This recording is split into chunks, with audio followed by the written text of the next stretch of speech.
of Toronto is called to order.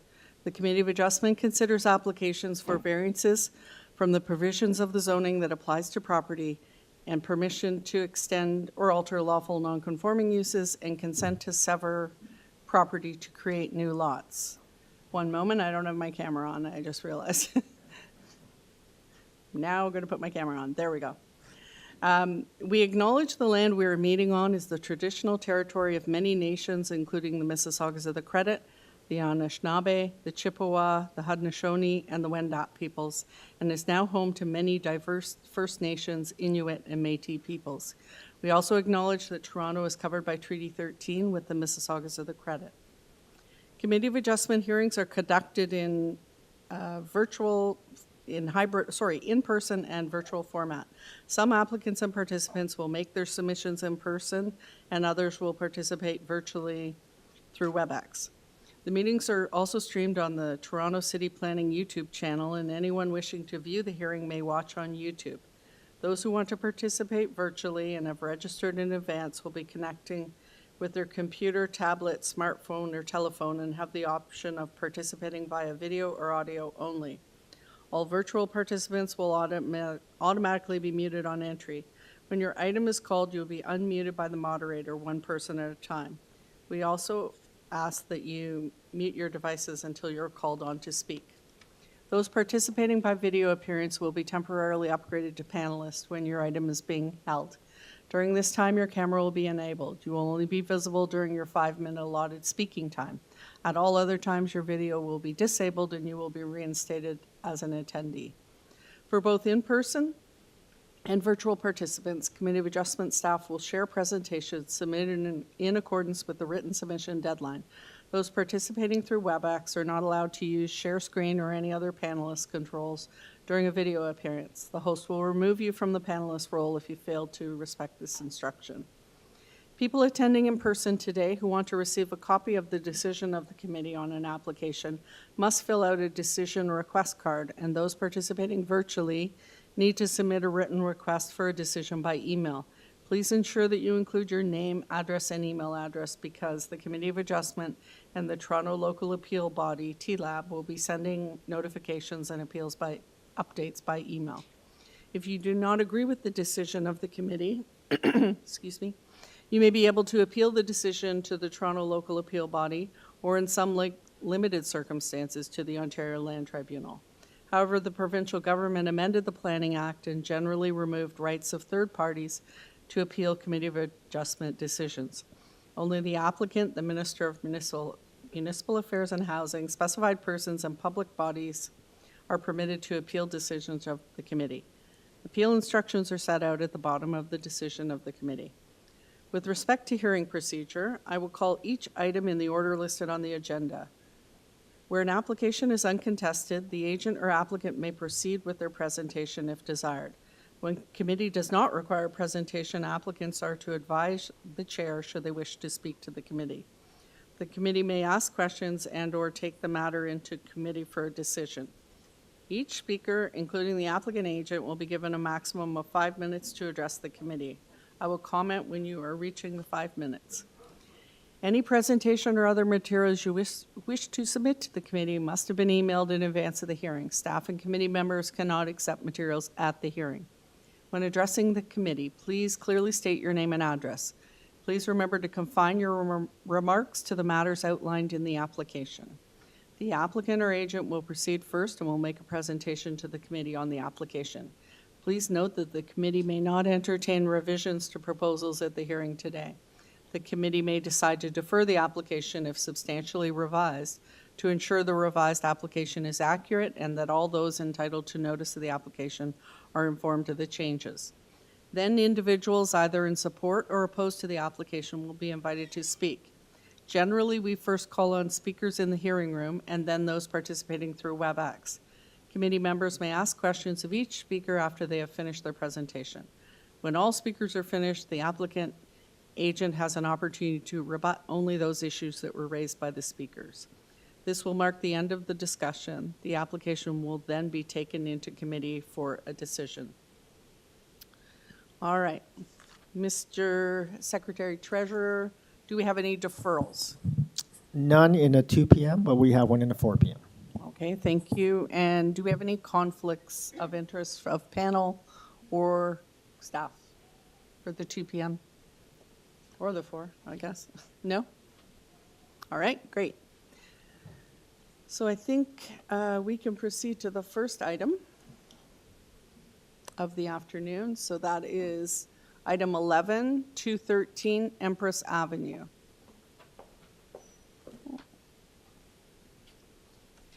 This is an application to construct a circular driveway.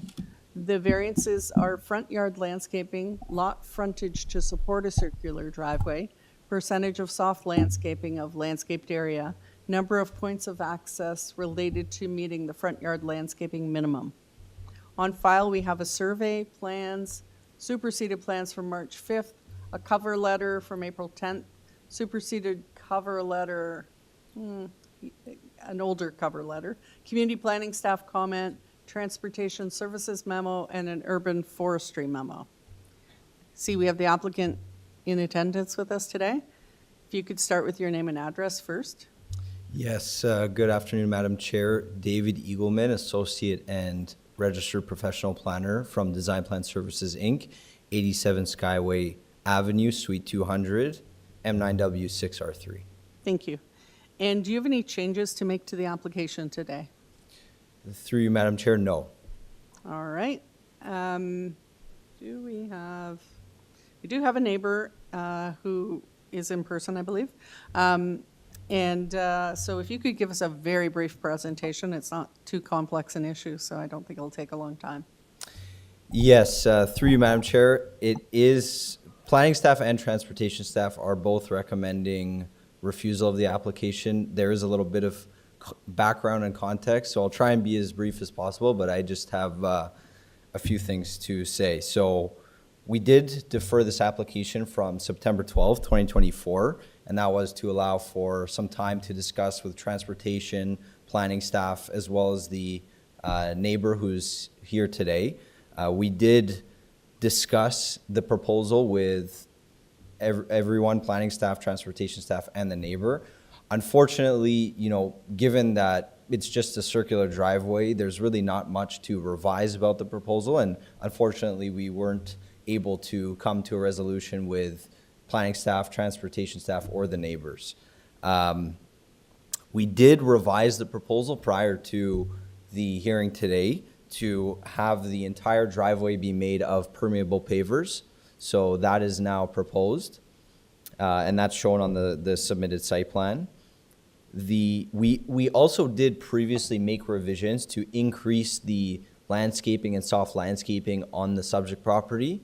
Unfortunately, when we submitted the revised plans for a new zoning review, the zoning review came back and the variances actually got slightly worse. And that was a result of the fact that the zoning examiner actually made an error in the first zoning review and misidentified the variances initially. So that was corrected when we resubmitted, and it resulted in us actually slightly lowering our landscaping and soft landscaping variances, even though in reality we actually improved the landscaping and soft landscaping. So just to provide some background, and I'll note as well that we're agreeable to standard forestry condition number 1, forestry is recommending. So to provide some background, I personally presented and sought approval, and the application was ultimately approved back in 2022 for the new dwelling that is substantially already constructed on the subject property. So that went through the committee process back in 2022. I represented the application, and through that previous application, urban forestry staff raised concerns with the initial proposal. So if I could ask staff to just please bring up the submitted justification letter, and just attached to that, below the photos, there are some drawings that I'd like for staff to pull up.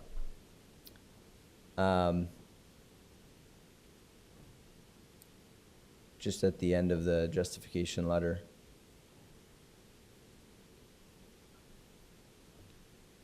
So I'll just continue for the sake of time while that's being pulled up. But what will be pulled up on the screen is the originally proposed dwelling location and driveway back in 2022.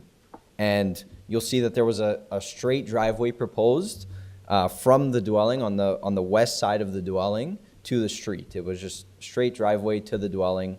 Just below the photos, the first page below the photos. So it was just a straight driveway from the dwelling to the street, and it went through a large city-owned tree. And so forestry, understandably, raised concerns with that design, having the driveway go right through the large mature tree in the front yard. And so if you just scroll down, just keep scrolling to below the photos.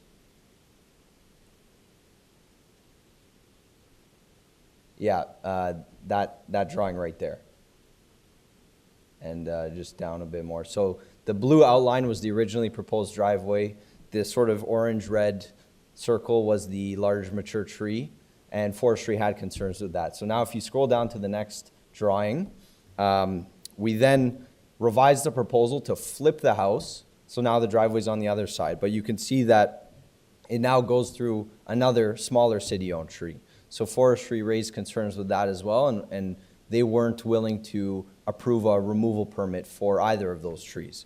So if you scroll down now to the next one, we then revised the driveway to be how it's shown in this image, where it went around that smaller city-owned tree to just result in injuries to the tree, but it could be maintained. And so that was what was ultimately approved by the committee back in 2022. But you can see it's an awkward and not very convenient way to have a driveway. And so while the dwelling was being constructed, urban forestry staff came out and ultimately removed the larger tree that was on the property. And now we're stuck in this position where there's no longer a large mature tree on the west side, but we have this very awkward and inconvenient driveway design that we have to stick with. So ultimately, that is why we're here today. And if you scroll down to the next one, that's just showing what's proposed today. Because the dwelling has already been constructed, we can't flip it back. So if that was possible, we would certainly do that and not have a circular driveway, just have it how it was originally proposed back in 2022. But because the dwelling is now substantially constructed, the circular driveway is really the only option for us to provide a more convenient and easily accessible driveway for this dwelling. And Empress Avenue is a collector road as identified in the city's official plan. It is a relatively higher trafficked road as compared to a local road. So it's more difficult to back in and exit out onto. And it is my opinion that ultimately, given the fact that the entire driveway is proposed of permeable pavers, we are meeting the bylaw intent in terms of providing space for stormwater infiltration and stormwater management. And there will be, although it doesn't count as part of the soft landscaping and front yard landscaping from a zoning perspective, you can see that there is a large, that area between the two driveway accesses. It's within the city-owned municipal boulevard, but that will be sodded area, soft landscaping that will be provided within what is the functional front yard. So it is my opinion that the variances are minor. They meet the purpose and intent of the zoning bylaw, and ultimately I respectfully submit that this application should be approved. So I'm happy to answer any questions. Otherwise, I believe the neighbors would like to speak as well. Thank you. Could staff pull up the photo of the as-built house? I think it's the first photo in the cover letter. I think it was. Yes. Okay, I just need to see it. Yeah. So it looks like the driveway has a bit of a, I was going to ask whether you had considered something like a hammerhead driveway, which is often commonly used on a collector road to allow homeowners to turn their car before backing out onto a collector road. And it looks like there's sort of a bit of a hammerhead there in front of the porta potty. I don't know, am I misreading that? But it would certainly provide the homeowner the ability to turn around without taking out all that potential for landscaping. It seems like a bit of a waste to use up the whole front yard with driveway. Loaded question. Yeah, through you, Madam Chair. There was some consideration for revising the proposal, and the way it is designed now is the way that it was approved back in 2022. It looks like a bit of room to potentially turn around, but I think ultimately the owner would have liked to have the driveway on the west side, and providing these two access points just allows for the least amount of maneuvering, not having to do multiple turns on the property, and allows for someone to pull in and then pull out of the subject property. But if it was on the west, wouldn't they have the same issue? If your point is that backing out onto the collector road is an issue, whether the driveway's on the east or the west doesn't make any difference. It's backing in or out, and a hammerhead of sorts, of some sort of back out area, would solve the problem. Without the circular driveway, you're still backing out somewhat. So there's not really I don't see the benefit to the circular driveway. Yes, through you, Madam Chair, I see your point. I think with the driveway on the west side, there would have been. It was straighter, I guess. Yeah, you could say that. It was straight from the road. There would have been, potentially pulling in, and then there might have been some room to maneuver and be able to go straight out. But I see your point. I think ultimately the hammerhead would require a similar amount of paving over the front yard, and given that to be the case, it was more desirable and more straightforward just to provide a second access point into the subject property. Okay. Any other questions from panel? No? I just, Mr. Swartz? so there's a long history here, and there was in the staff report or the forestry report, it talks about the Norway maple. The Norway maple is the one that's still there, is that right? The one that was the western, the tree that's shown in this picture. Anyway, what they say in their report was that there is a community council you could apply to get rid of that tree if you wanted to. Have you done that? Tried it? Because if you did that, then you wouldn't have to be here. You just get a straight driveway. Yes, through you, Madam Chair. So the larger tree was a silver maple, and the smaller tree, I believe, is a Norway maple, but it's neither here nor there. Yeah. Yes, there is an appeal process to forestry permits. However, that's a difficult process to go through, and just like the Committee of Adjustment, there's no guarantee of success. And frankly, I don't deal with forestry permit appeals often, but from what I understand, they're very difficult to get approval for. Community Council very rarely approves them. So it's highly unlikely that we would get permission to remove that smaller city-owned tree to have a driveway straight through. But if you would have done that first, you could come here and say, we went there, we got refused, this is our only option. But you haven't done that. So you're basically saying it's going to be very hard, but you never actually did it. Yes, through you, Madam Chair, that is correct. But we did discuss this with forestry staff, and they effectively said that they will refuse the like we had discussions with forestry to see if they would be willing to issue a permit for that removal, and they said no, we will not give you a permit to remove that tree. So effectively, it's either come here for the Committee of Adjustment application or go through that process to appeal the the tree removal permit. Okay, thank you. I think we can move on to the residents now. Please come forward and state your name and address, and just make sure the mic's on, please. Yes. I think it's on. Yep. Yes, good afternoon. My name is Jacek Gorka. I reside at 261 Willowdale, which is corner property west of the 213 Empress. Reluctantly, I would like to oppose this application. I'm pro-development, definitely. I like that design. I have no problem with it. But I was here last time to object this circular driveway for two reasons. One would be stormwater management, and it's clearly stipulated in Green Toronto standards that we are to contain stormwater on the property. That proposal at that time did not. And obviously there's a good reason behind percentages of permeable surfaces.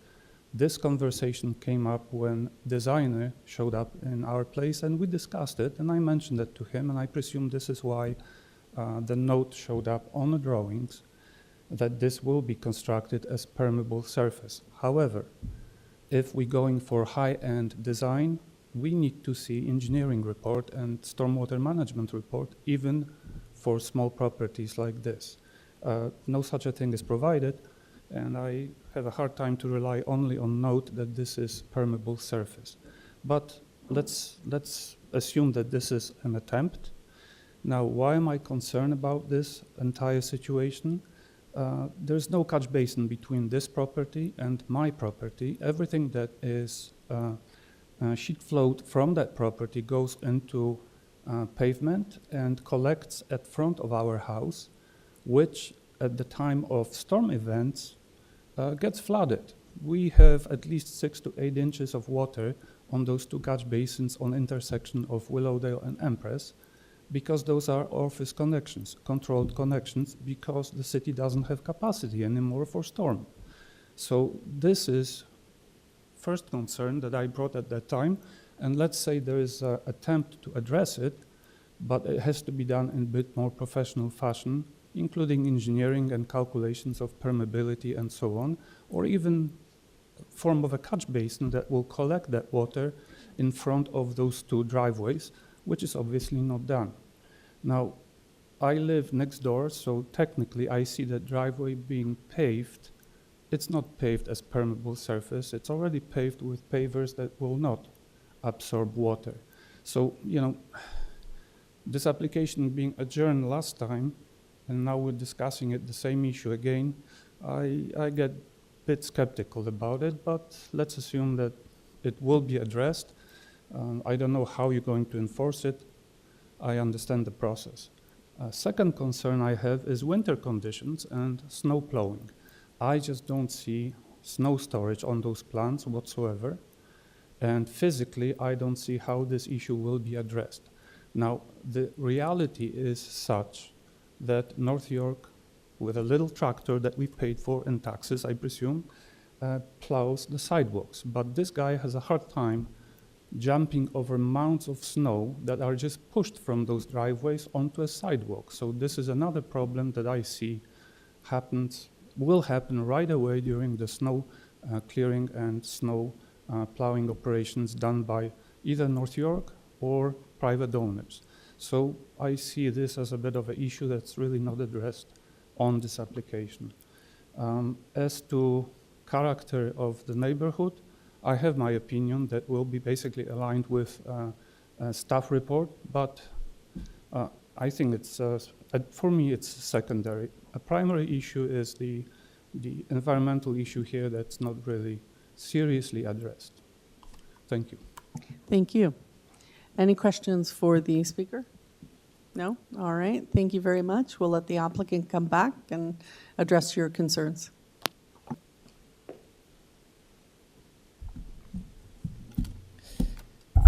Yes, through you, Madam Chair, I appreciate the neighbors' comments, and they're very cordial. We were having a conversation before.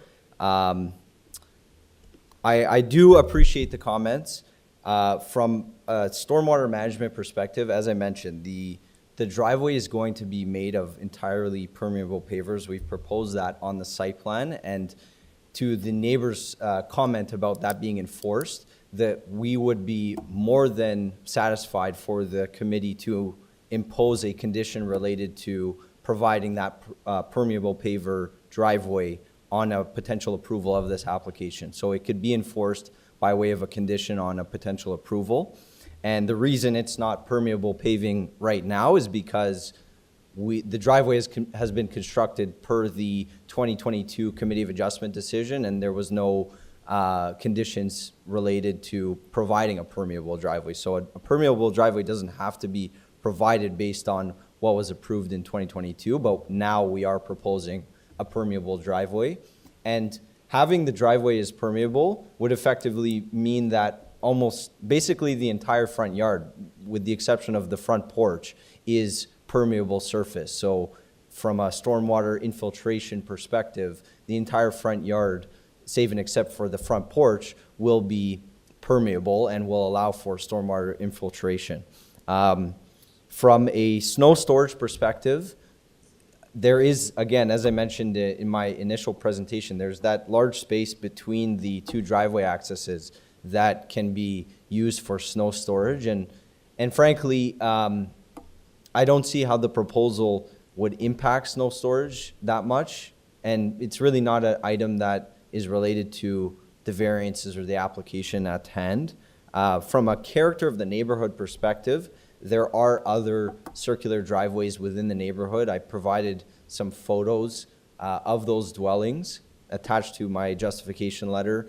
The bylaw permits circular driveways. It's just a matter of whether you have a large enough lot and a large enough front yard. So I fully understand and recognize that some of those dwellings might be larger in terms of the lot size that can accommodate an as-of-right driveway.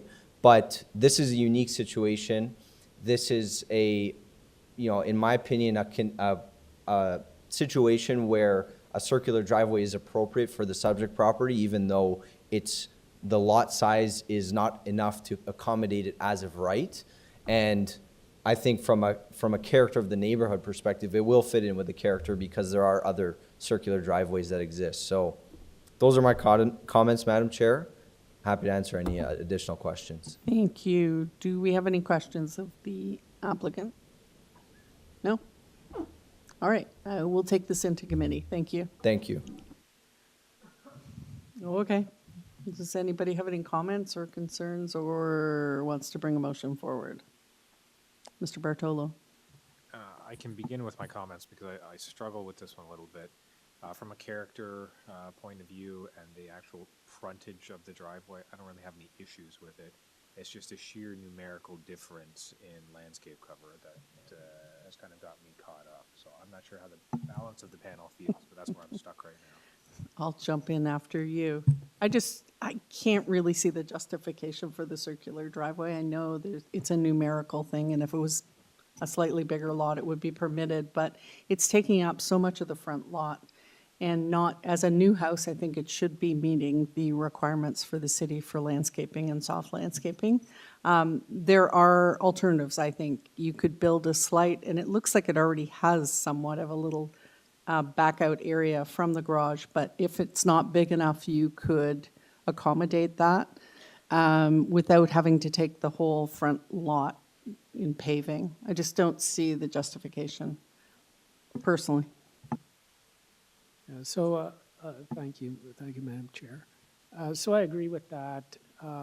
I've been looking through, throughout the comments made by the applicant, I keep on looking to what the staff report says. So they not only talk about the soft landscaping, but they do talk about the visual and functional aspects, the incompatibility with the streetscape, and so forth. So I think there's other alternatives for the applicant, such as our chair noted hammerhead potential. There's still the option to go and consider whether they can get approval through a community council for the removal of the tree and potentially expand the driveway. So I think there's other options, and then this doesn't meet the 4 tests. I agree with the planning staff who have said that it does not. So given that, unless, I mean, there's 3 of us who've already spoken. I don't know if there's anybody who's really itching to talk more. I'd rather make a motion to refuse this application. All right, thank you. Do we have a seconder for that motion? Mr. Bartolo, thank you. All in favor of the motion to refuse the application? That is unanimous, so your application has been refused. All right, we will move on to item 13, or sorry, 12. Sorry, got ahead of myself. 331 Maplehurst. Sorry. This is an application to construct a second-story addition and a 2-story addition to the front of the existing dwelling. We have variances for front yard landscaping, front yard soft landscaping, driveway width, building length, building depth, west platform encroachment into the west side yard and west side yard setback. On file, we have minutes from October 10th, 2024 committee meeting, revised requested variances, a survey, plans, site photos, community planning report, TTC report and conditions, and 2 form letters of support from 332 and 338 Maplehurst Avenue. Our applicant is, I'm going to say online. Okay.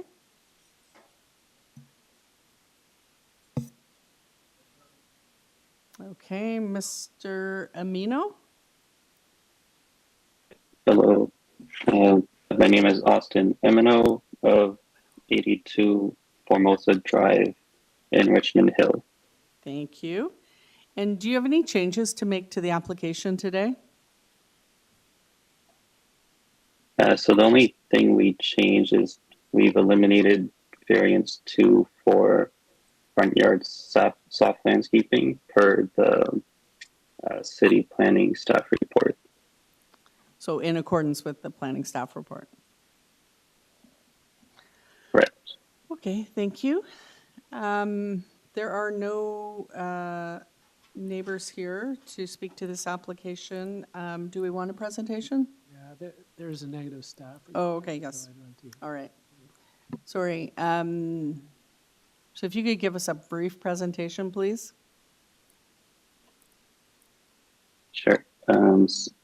Yeah, so we deferred our hearing back on October 10th, 2024, to give us time to discuss the proposal with city planning staff, make revisions, and get an updated zoning review. So what we're proposing is a 2-story front addition, which is partially over the existing garage, to create a second unit to make a duplex on the property. In order to achieve this, we're seeking relief from the zoning bylaw for minor variances. So we originally had variances for exterior stair width on the front porch and lot coverage, but we've been able to eliminate both of those variances. And also, as mentioned, we've eliminated variance 2 for front yard soft landscaping as well complied with the minimum requirement. So outside of that, we're still requesting an overall front yard landscaping area of 57.51%, whereas 60% is required. We're proposing to maintain the existing driveway, which is 7 meters wide, as it allows us to have a clear path down the west side of the property to access the new side stairs, which go up to the duplex unit. And the 5.3 meter max driveway width requirement is derived from the interior width of the existing garage, which is 5.3 meters. So that's where that number comes from. And we're proposing to actually demolish an existing 1-story rear addition on the house in order to improve the existing building length and building depth of the house. And our front addition fits within the existing footprint of the house, so it doesn't increase length or depth. It's just building over the existing footprint. So we're requesting a building length of 17.98 meters, where 17 meters is the maximum, and a building depth of 19.51 meters, whereas 19 meters is the maximum. And then we're requesting a 1.1 meter side yard encroachment for the second floor landing platform, which creates the entry point for the duplex unit. And the platform itself is still 0.69 meters setback from the property line.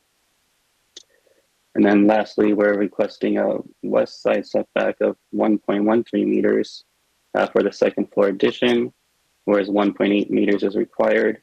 And that's just to allow us to build on top of the existing garage sidewall, which is already at a 1.13 meter setback. And it kind of, as you mentioned, we have a couple of support letters from 332 and 338 Maplehurst Avenue, and we didn't hear back from any other neighbors, so we don't think there's any concerns from them. So overall, we believe our proposal passes the four tests of committee. The variances requested are minor. The proposal is desirable for the appropriate development of the land. The general intent and purpose of the zoning bylaw is maintained, and the general intent and purpose of the official plan is maintained. Thank you. Thank you. Does anyone have any questions of the applicant? Mr. Swartz? I do. I just wanted to confirm from the applicant, like, we've got a negative staff report, was in October. Were there changes made since then to the proposal, and what were those changes, and how do they line up with what's in the staff report?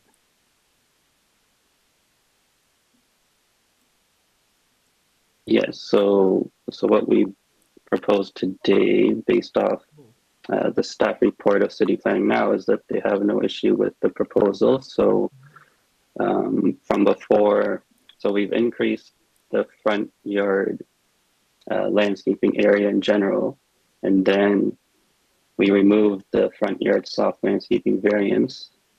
We also reduced building length and building depth by removing the existing one-story rear addition on the house. And then the other variants for kind of driveway width, side setback, and side platform were kind of same as previously proposed. Okay, so I'm just trying, maybe I'm being overly cautious here, but I saw a staff report. So just help me with the history here. You brought this, what was it, deferred previously?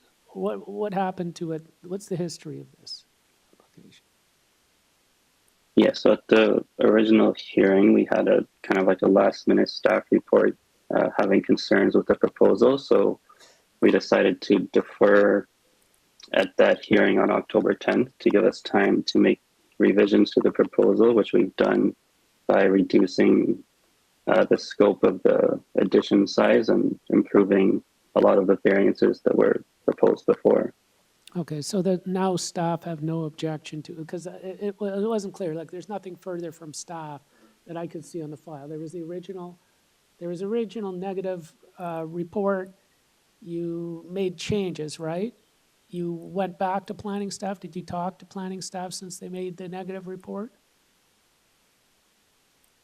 Yes, so all the changes that we've done is in working with planning staff themselves, and then their latest report, which is shown right now, is the conclusion of working with them to improve all the variances. Why did I miss that? Okay, so that's it, really, just elimination. They've only asked for elimination of variance 2. And have you done that? Okay, sorry. Yeah, we submitted a revised site plan on April 10th to show that.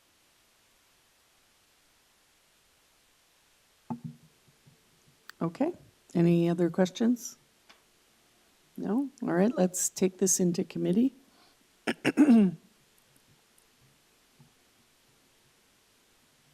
Anyone want to make I a can motion? start there, Madam Chair. So, understanding the history and what's happened here, and understanding that they're dealing with quite a few existing conditions, building essentially on top of an existing dwelling, so there's some legacy items in there. And working with the city on the reduction of number 2, I have no issues supporting the application as amended. I'm in agreement. Do you want to make a formal motion? I do. However, I noticed the TTC report and recommendations. Yes. I think I it's guess- a 60-meter radius from their service, I think I read, so that's why it's caught, but it's existing, so, Yeah. Mr. Deputy Secretary Treasurer, can you provide some illumination on the TTC conditions for an existing building that's just getting an addition on top? I'm going to apologize. I had to step out to take a phone call, that's okay. so I just got back. We're just clarifying, there are TTC conditions attached to this application, and we're wondering, are they similar to Metrolinx? Like, this is an existing building that they're putting an addition on, so it's not like someone's building a new building. And the conditions are, I mean, they're warning clauses and a few other things. We're just wondering how relevant they are to, do we, you know how Metrolinx, we tend to take the comments, but we don't impose conditions on an application. And in this case, I think because it's existing, I'm not sure these conditions are warranted. This is for Maplehurst, right? Yes. Yeah. So I know it sounds a bit weird, but ultimately the decision is up to you. I Okay. can't really tell you whether you should impose conditions or not. Similar to Metrolinx, many a times you will have talked it through as a committee to decide whether you would impose it or not. And it's also important, I believe, that the applicant understand the conditions if you were to impose it. I don't think, Uh, I'm Thank looking you. at, So yeah. I'm leaning toward, sorry, I'm leaning ahead. towards not, these are requested, not required. And if there's any, major technical concerns with adding an addition on a one-story dwelling, TTC can address them separately with the owner. So I'll put forward a motion to approve this application, with variance number 2 being deleted, and that is it. Yeah. That's right, no forestry. Okay, thank you very much. Do we have a seconder? Mr. Kibu seconds it. All in favor of the approval of the motion? That's unanimous. Your application has been approved as amended. All right, Thank you so much. you're welcome. All right, now we move on to number 13, 45 Esgore. This is an application to alter the existing rear deck to match a new roof over the deck. Complicated. The variances are for platform encroachment into north side lot line, rear deck stair width, building length, building depth, and lot coverage. On file, we have minutes from March 20th, 25 meeting, a survey, plans, presentation, site photos, letters of objection from 47 Esgore and the South Armor Heights Residents Association, and one letter of support from a neighbor. Applicant is in front of us, I take it? Hi, name and address first, please. Can you hear me? Yeah. It's Judy Folds. I'm the owner. It's 45 Esgore Drive. I believe there are 2 supporting documents. 2 supporting letters? Yeah. It could be. Just, I say 49 one? Esgore and 43 Esgore.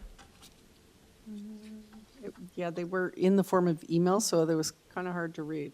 No worries. But anyway, go ahead. I have a presentation. All right.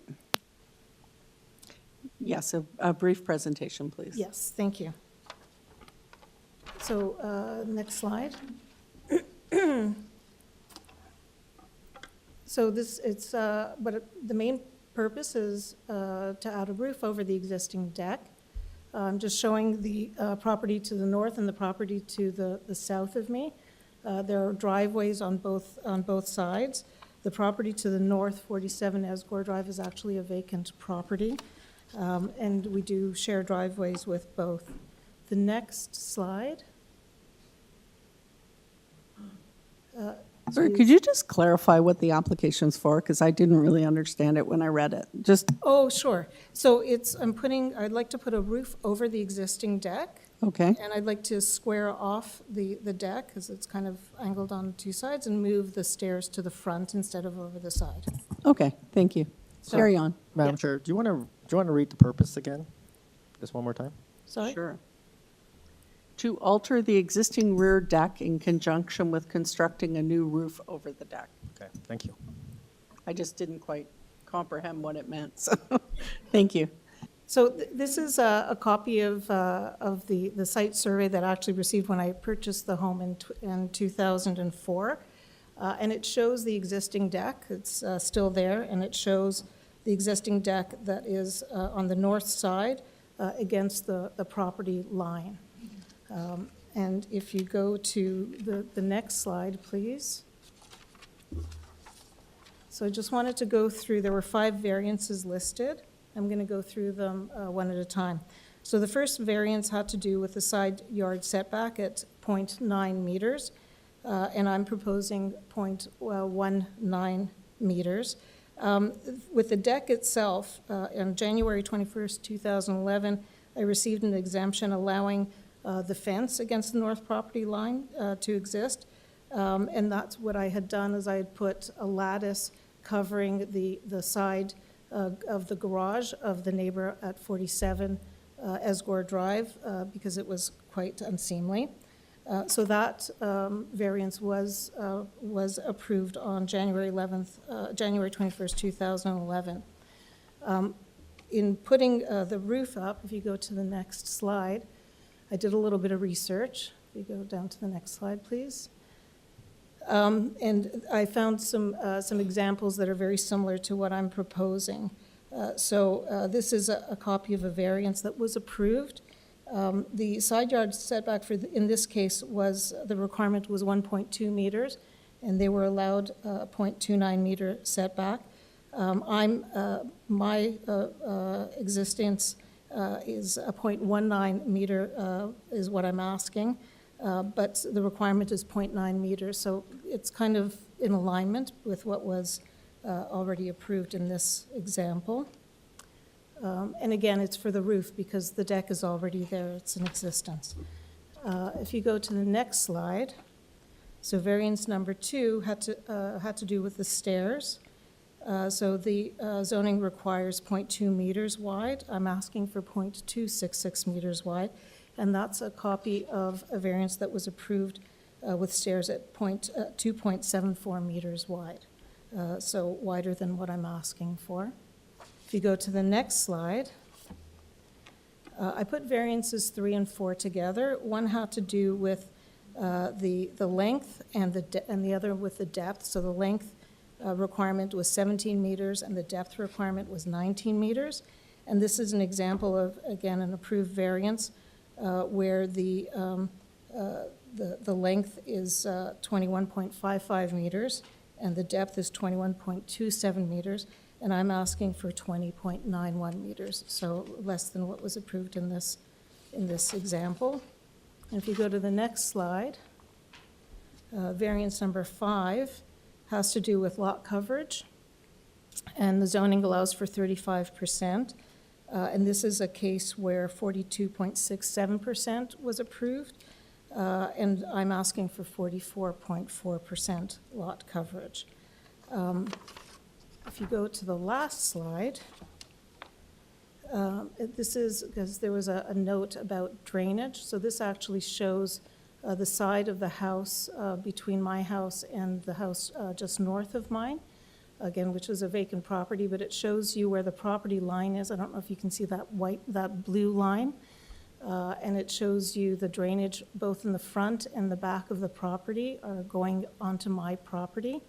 And then the last picture on the right-hand side just shows their garage and their side yard is entirely on the other side of the building. Are you pretty much done? I think so. Thank you. Thank you.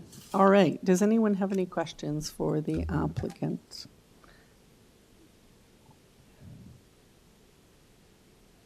I do have one question about coverage, I guess. You said you were proposing to square off the deck. Yeah. Is that increasing the coverage slightly? I think slightly. I think the architect was adding a 1 foot.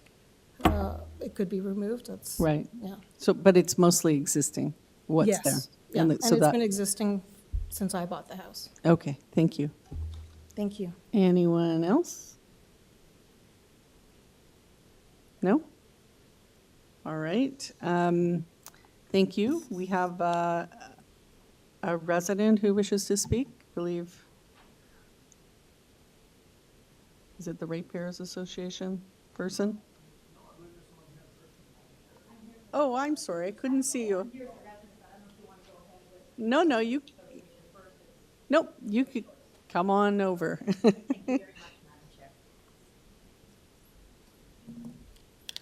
Good afternoon, Madam Chair and members of the Committee of Adjustment here today.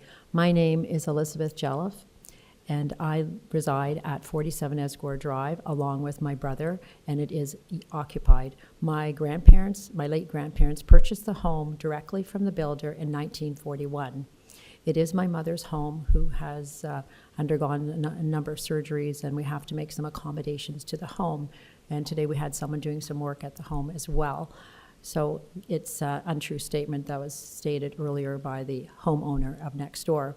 And it's been an extremely challenged time with this neighbor because we object to this matter of this minor variance because the issues at hand, the 5 variances, are clearly not minor.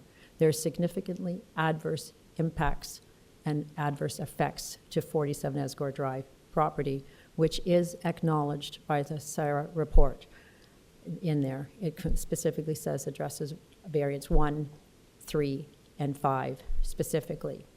Our absolute concerns are the ongoing runoff that we have been experiencing from this atrocity of a deck that was originally built without a permit. It is truly unfortunate that when people take advantage of doing decks on weekends, holiday weekends, and no one notices, and then they have it and they say, oh, it's been there for a while. That's simply unjustified. I mean, the past application when we were here on March 20th was a matter in which there was an existing 2-tier deck, then they wanted to legalize it at 198 Donlea, and that was refused. So our suggestion strongly with this matter is to refer this deck back to the building department for them to examine it, to realize that it's beyond the limitations pursuant to bylaws of the City of Toronto. And this is an excessive ask here today. Now, given the 4 tests, all 5 variances fail the 4 test. The first item, the proposed side yard, dramatically is very harmful to 47 Esgore Drive. It is, they're requesting an increase of about a reduction of 80% to come closer to 47 Esgore Drive. This is simply unacceptable. It is not minor. This deck will have the stormwater, as the previous applicants mentioned in theirs, at 213 Empress, as well there's runoff. Remember, this deck is non-permeable. It's elevated above our driveway, and we get runoff, water, ice, snow, debris, as well as having shading, noxious odors, and constant violation of our privacy. So it's inappropriate to do this project, and I don't understand why this deck has to be thrusted to the lot line of 47 Esgore Drive. There's more than enough room to move it over, and further, The roof that's proposed is an atrocity. There's nothing in the neighborhood like it on an older existing home built in 1941. And why is the roof positioned to be further away from the brick line? So it is, what's the purpose of that? And we're only going to have runoff coming onto our driveway and have ice and snow and debris, which we already have that. Now with this proposed project, all this runoff will be extremely exacerbated into the foundation walls of the existing driveway and the existing garage. We have asked numerous times in writing to this neighbor to please allow us the ability to maintain our driveway, and she completely ignores our notes. We went so far as have a lawyer write to her to get access. She just ignores it. So to come here today and say she had to put up a lattice is really disgusting, absolutely disgusting. Further, she does repairs to her home. She's never home with her carrying out with her tradespeople. And we've had a dumpster on our driveway which significantly damaged our driveway, and she thought it was perfectly fine. Our driveway is a single-car private driveway. It is not a shared driveway.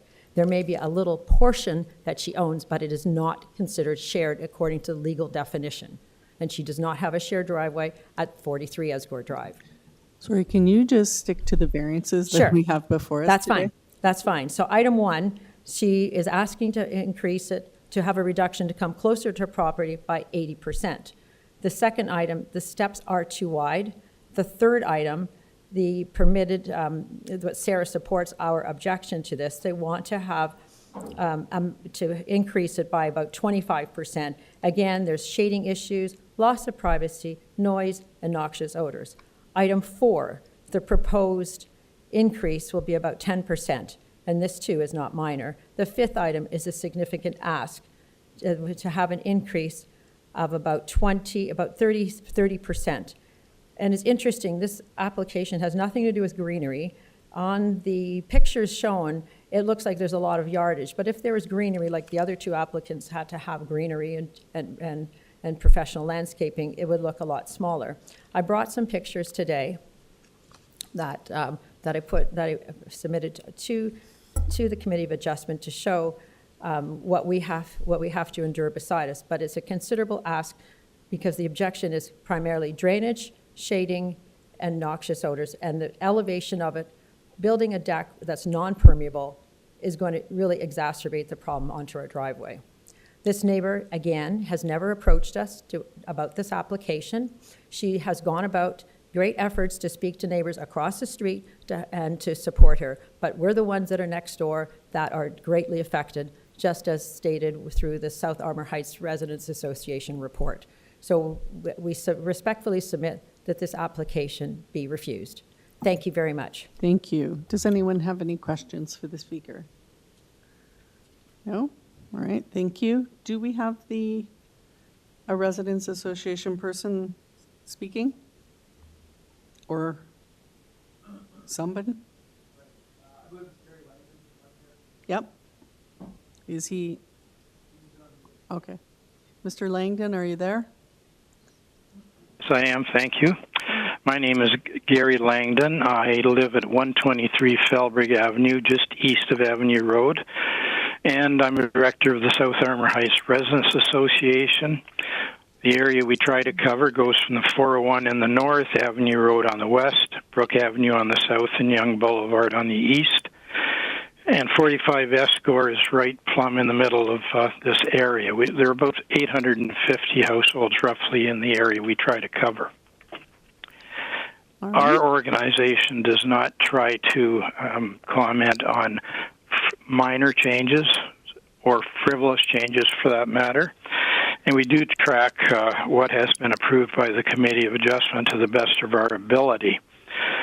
As a result, we are concerned that 3 of the variants that have been requested are, to our point of view, not minor, they're major.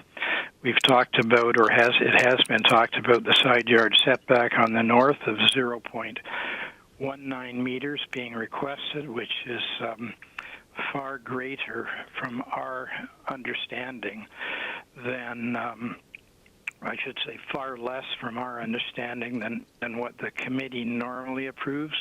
We understand there will be variances, and we're not aware of anything of any consequence that has been less than 0.61 meters.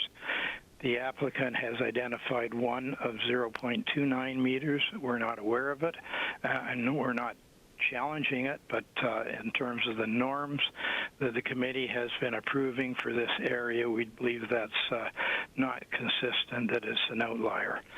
Secondly, with regard to the length, the applicant is asking for 20.91 meters. The maximum permitted technically is 17 meters.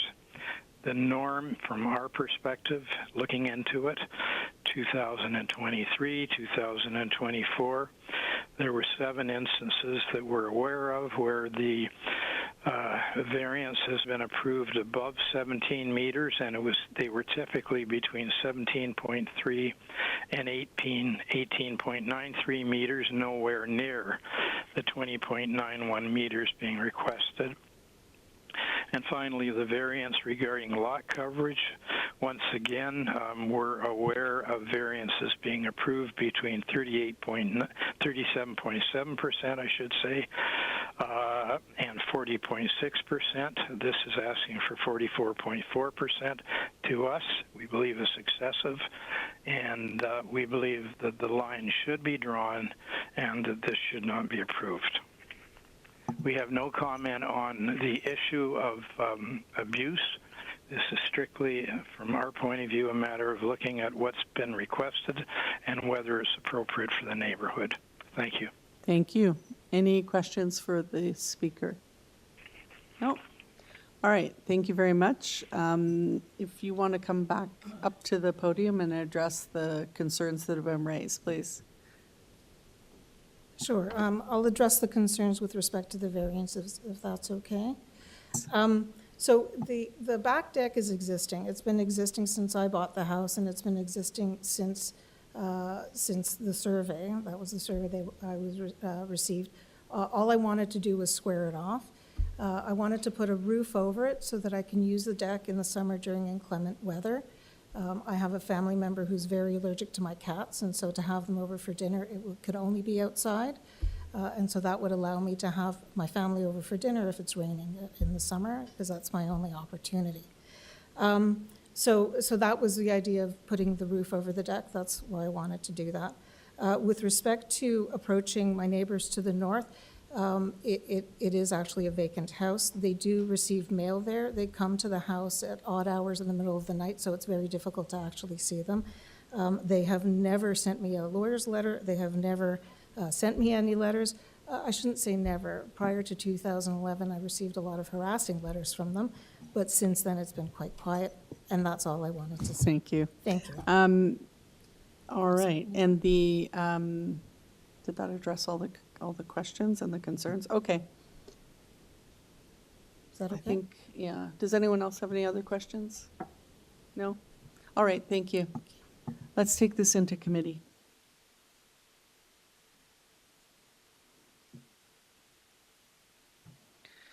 Who would like to start? Or make a motion?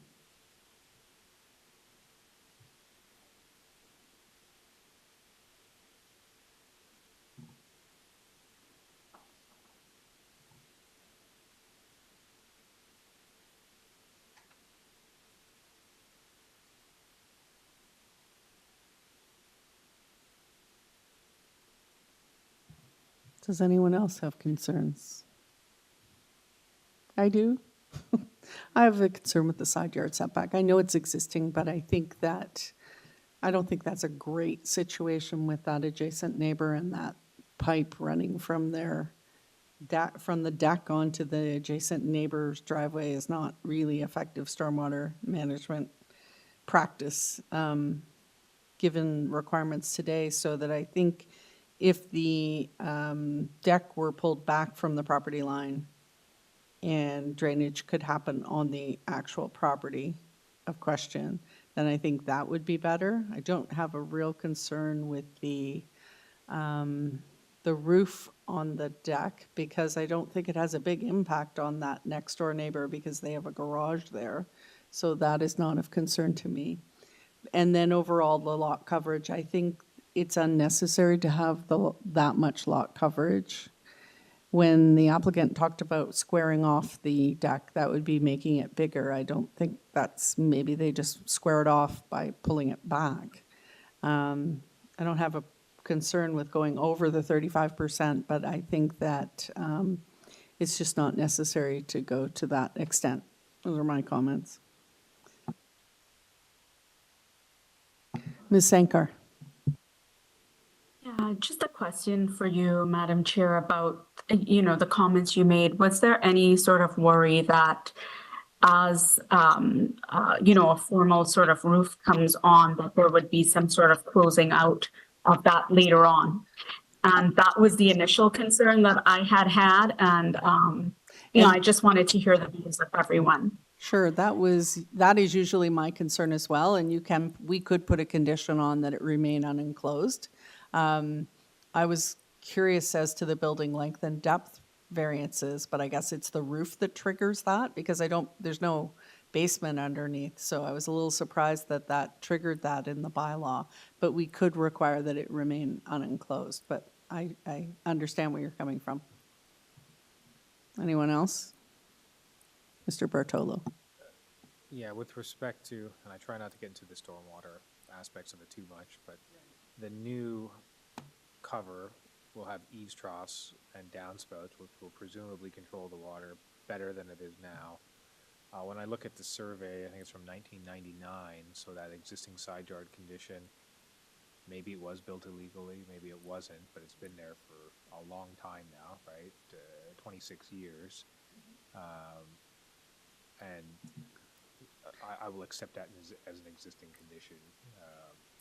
I kind of take that at face value based off of the survey. I would agree with you if it was a house, if it was a block wall, but it's a deck, so it could easily be pulled back to make it compliant or more compliant, but you're entitled to your opinion. That's my 2 cents on the subject. All right, does somebody want to go ahead and attempt a motion on this one? Ms. Sankar, thank you.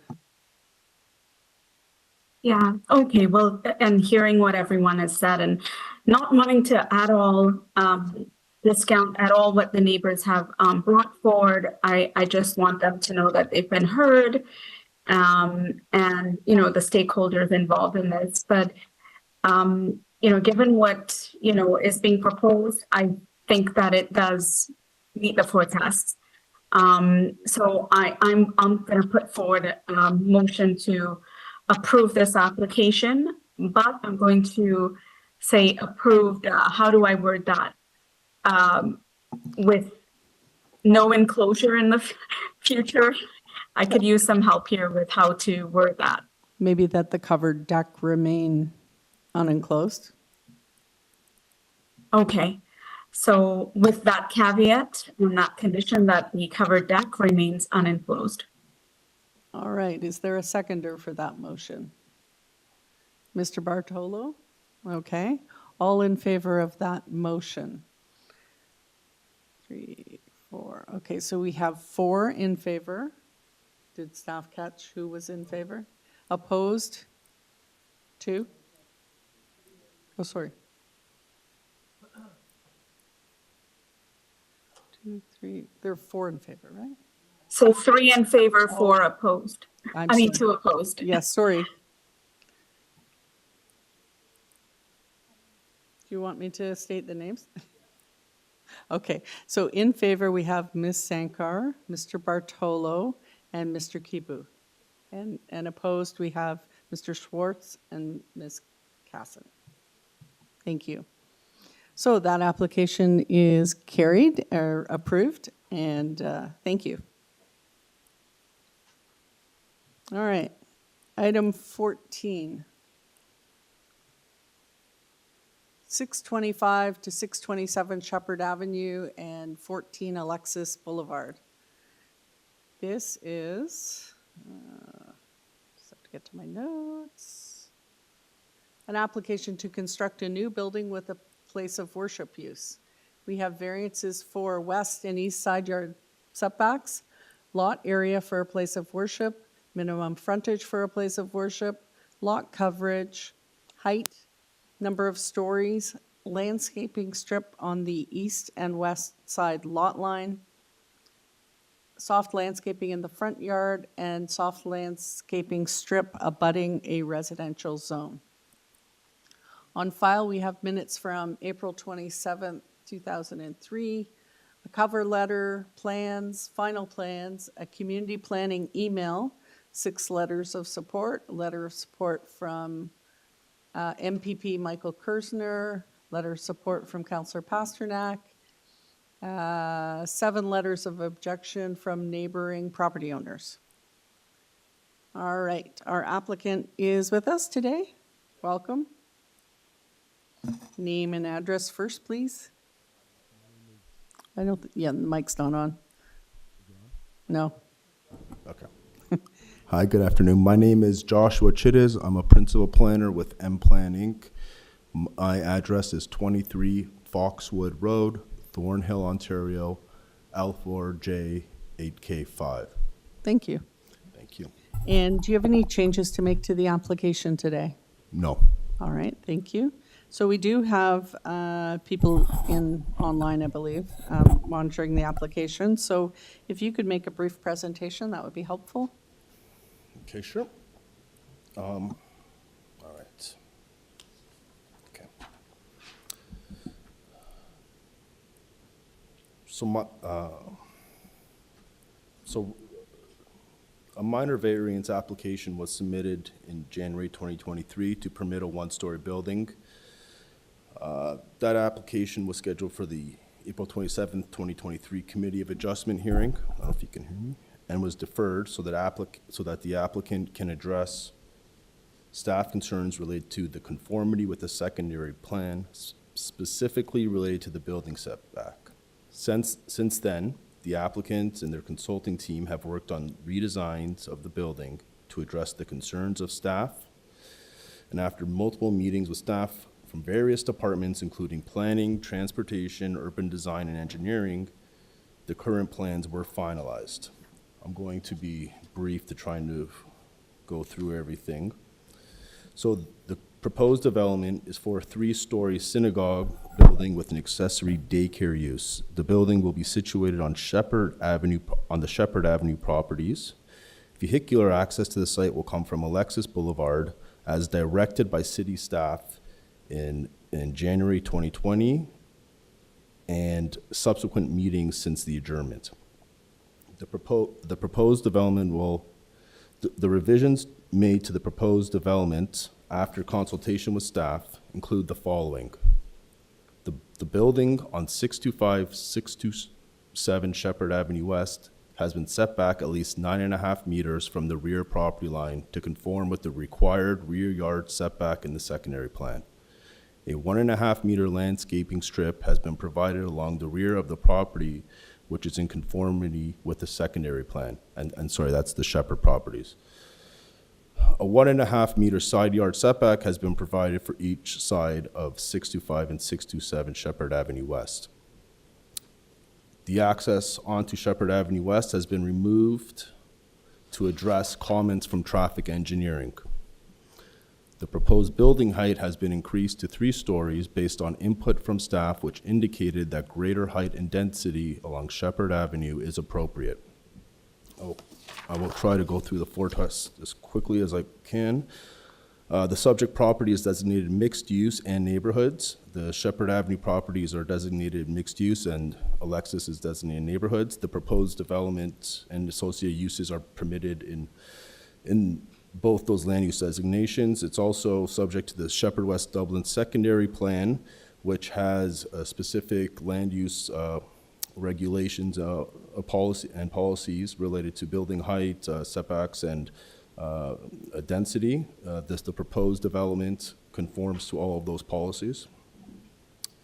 The subject site is designated as an RD, and that includes the Sheppard properties, but clearly it's designated as a mixed-use land use designation, which means the zoning bylaw doesn't conform with the land use, with the official plan land use designation.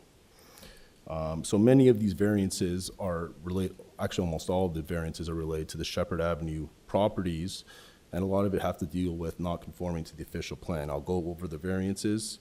Variance 1 and 2 are related to minimum side yard setback, and we proposed a 1.5 meter setback on each side as per the suggestion of planning staff. Variance 3 is related to the lot area, minimum requirement for a place of worship. We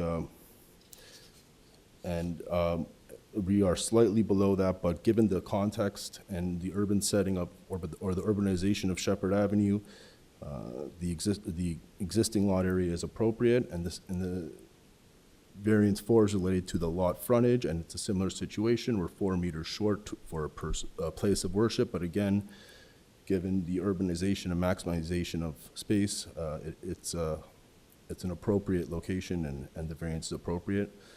The maximum lot coverage is 30%. We've proposed 37.9% of the lot area. Again, given the context of Sheppard Avenue and the site and the location near Bathurst and Sheppard, it's an appropriate coverage for the site. Variance 6 is related to height, and 7 is related to height. As I said, the city staff in many of our meetings had suggested even higher heights than the 3 stories we are being proposed and the 13.76 meters that are being proposed. The proposed front yard setback is 3 meters when 3.9 is required. Again, this has been discussed with various departments, including planning and urban design, and is appropriate given the context of Sheppard Avenue. Variance 9 and 10 deal with landscaping and setbacks, and again, given the context of where the building is and the site, it's appropriate, and the same goes for variance 11 and 12. And your time's up. Oh, okay. All right. Can I just quickly say, we've worked with staff throughout everything, and I would like to address any other comments you may have or questions, and yeah, I'll just go from there. Okay, I'll wait for perhaps. questions. Yeah. Thank you. If there's any questions, Absolutely. maybe you can add some details. All right. Does anyone have any questions on panel? No? All right. So we have some neighbors who would like to speak. And is the councillor wanting to speak on this? Okay, is he? Okay. Sure. Let's hear from the council. Councillor Pasternak here. Again? I hope you can hear me. Yes, we can hear you. Okay, that's great. Well, I guess earlier in the day I said good morning. Well, good afternoon. Our faith-based organizations play a crucial role in health and vitality of the City of Toronto. Government cannot do it all. And our faith-based organizations and their clergy are dedicated staff that work to play an important role in keeping our neighborhoods healthy and our communities safe. Over the years, York Centre, places of worship, have done great work in supporting their local communities. At Beth Emmet, I attended the Out of the Cold program, including meals and short-term sleeping for the homeless or the underhoused. At the Rima Christian Ministries, I worked with them on their Christmas food bank. At the Amdadul Islamic Center, we worked on a children's backpack giveaway.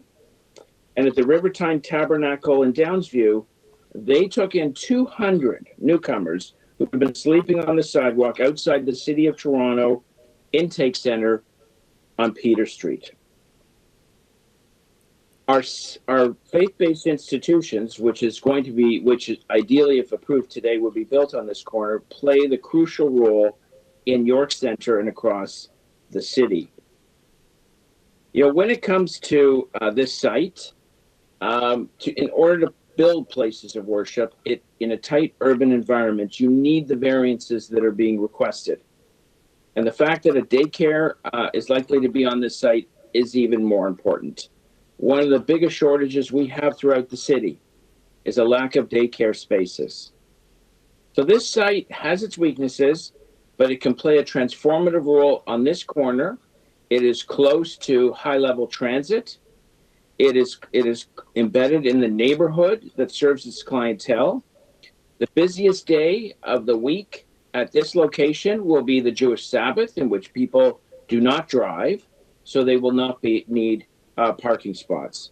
So with that, I just wanted to once again lend my support to the application and the variances requested.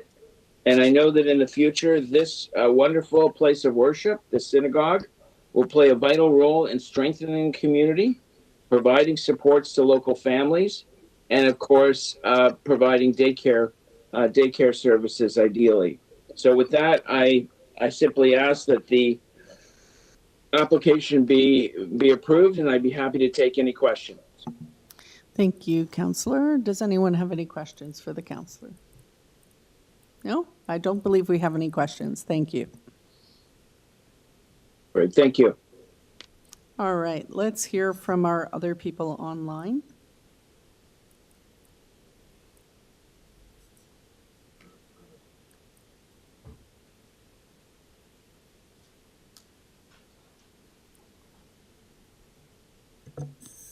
Madam Chair, I believe they've unmuted themselves. Okay, the first one? All right. Hello, can you hear me? Yes, we can hear you. Please state your name and address. My name is Ilir Shiaku, 21 Alexis Boulevard owner, and also as a profession, I am an architect. Thank you. Go ahead with your comments. I already submitted my comments in a letter. There are 4 items. First of all, we are removing one full dwelling, the one property facing Alexis Boulevard, and replacing that totally with parking lot, which doesn't sit very well to me. And I'm sure a lot of Torontonians like me. I'm not going to go in too much detail on that. Anybody can read what I wrote there. The second one is the percentage of the land use.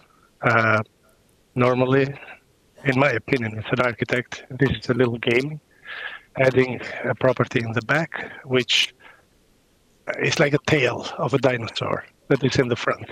The front property is the property that is being developed. All right, and I see 80% or 90% of that property being with footprint. The third one, I, as an architect and as a citizen of the area for over a decade, I have seen the development of the west side of Sheppard, from Yonge Street to Dufferin. I have never seen any property that is being developed on the front line to have access in the back on any of the parallel roads, north of Sheppard, south of Sheppard. I am an architect, I am pro-development, I am pro-density, build multi-use commercial places of worship, residential, but this is the first time that I see and doesn't sit well with me. I think it's not the right decision to make, to destroy a quiet house in the back and to destroy the piece of Alexis Boulevard. And Alexis Boulevard doesn't have sidewalks on both sides. I don't know if you know that. It's only on one side. So the side that they're going to open this door for garbage or anything, they don't have any sidewalk. I don't know how people are going to go in and out. It's going to be a mess. So I'm against opening a door. And the fourth one, I'm not against building a place of worship. There are 5 synagogues around in 500 meters. To be a 6th one or 7th one, I have no problem.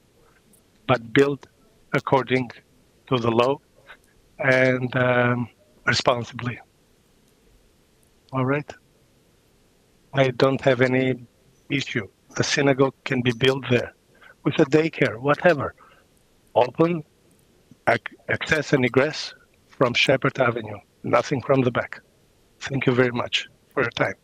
Thank you for your comments. Does anyone have any questions for the speaker? No? All right. We have another speaker?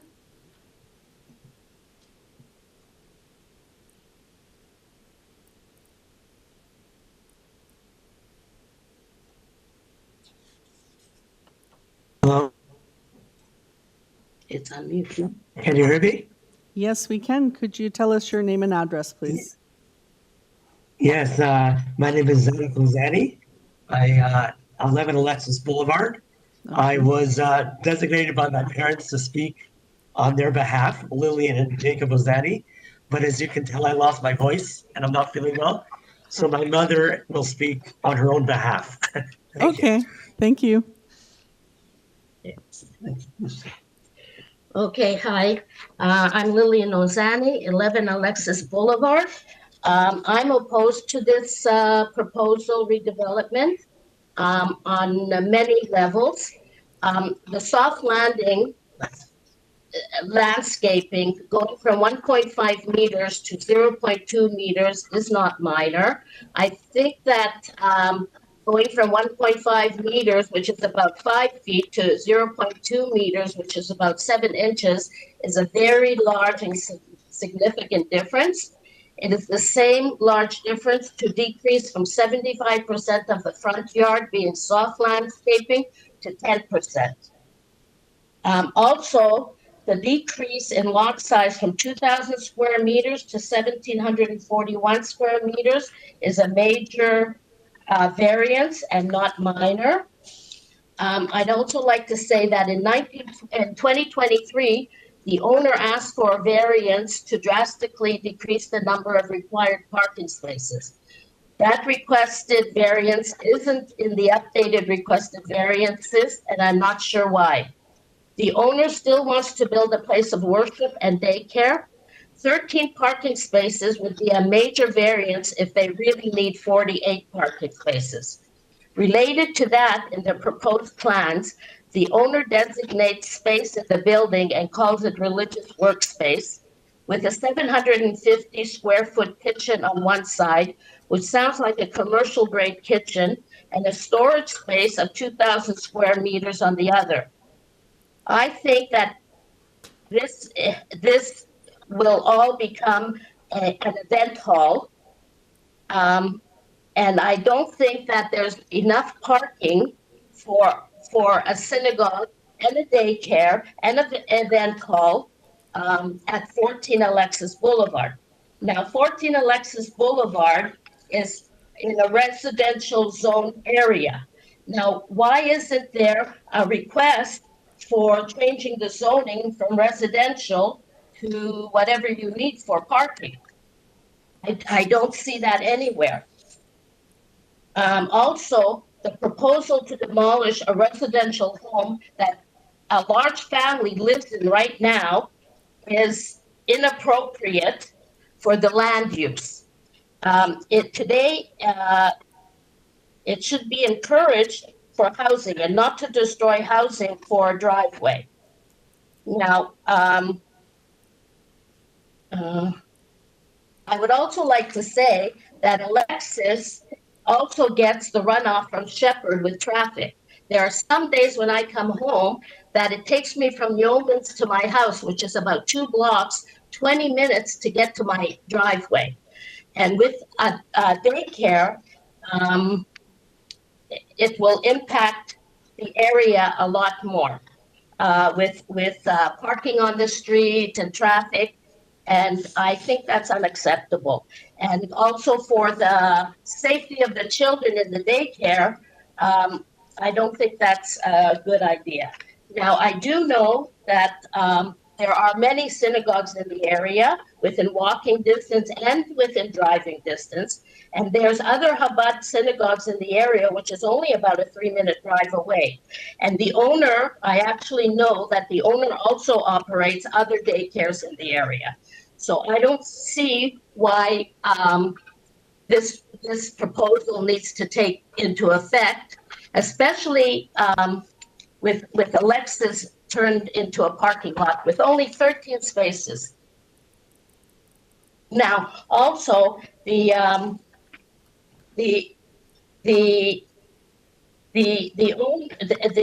owner is saying that they're building on 37% of the land, but really they're building on about 80% of Sheppard, and 14 Alexis is going to be a parking lot.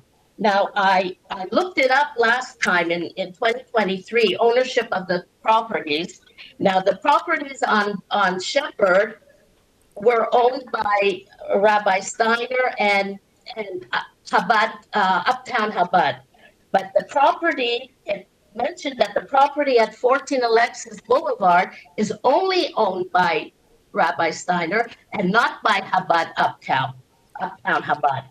So I don't know if that's allowed or not allowed. I don't know, but that should be looked into, I think.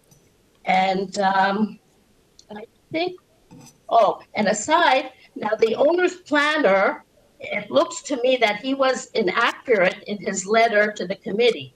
He stated that 629 Sheppard was not opposed, when in fact 629 was opposed, and the planner should have known that, since 629's letter was already posted before the planner sent in his letter.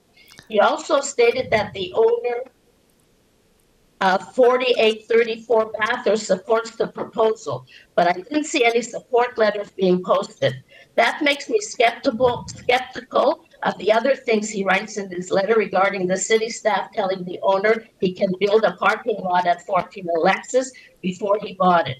He did not provide dates. Thank you. Dates or details. You've exceeded your time limit for commenting, but I think we get the gist of your concerns. So okay. Thank you very much for your comments. Is that it for thank you. speakers? Thanks, Seth. So we'll bring the applicant back up to address the concerns that have been raised. Thank you, through you, Madam Chair. Well, there was a lot there. So I think I want to address the access point, which seems to be one of the biggest issues from many of the residents. That's actually not a variance under consideration here today.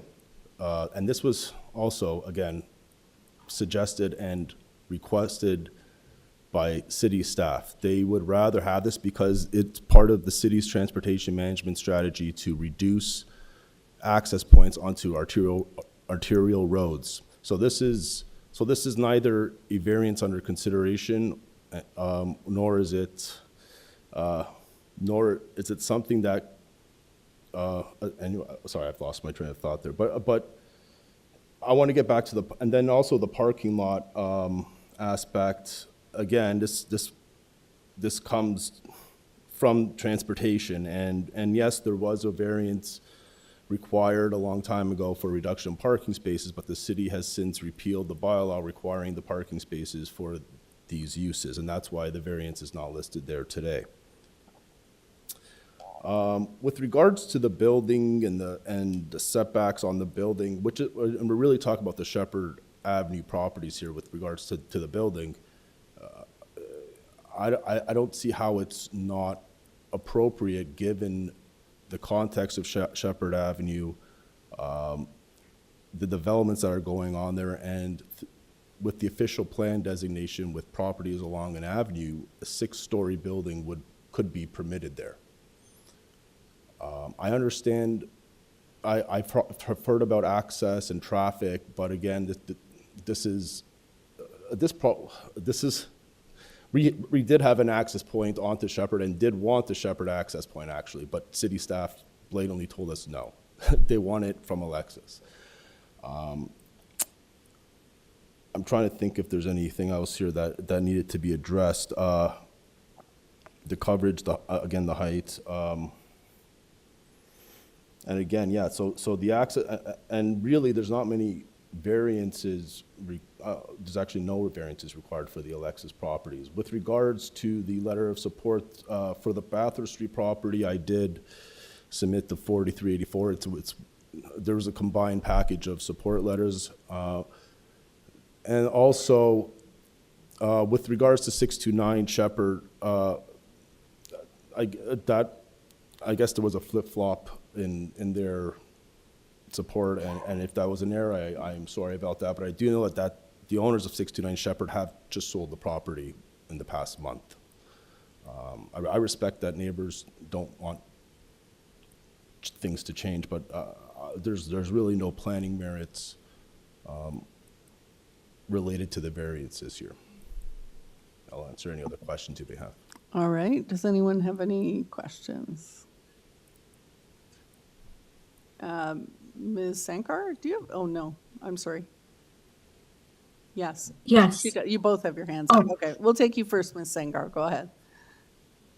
All right, not a problem. So, I mean, with respect to concerns that were raised around, that there not being sidewalks and, the parking situation and construction things, I didn't see that as being problematic because, and mainly because it's not within the variances, as well as transportation hasn't provided anything about this. In light of that, though, looking at the application itself, I did want some further explanations from the applicant and specific to, and maybe others will have other comments on the rest of it, but I would like to touch base on variance number 7 around the proposed stories going up one level. Can you talk about that, please? Sure. So I had mentioned it, but it was kind of rushed to get everything in before. But the zoning for the Sheppard properties is an RD zone, which is a residential detached zone. The land use designation is a mixed use land use designation, which encourages higher heights and densities.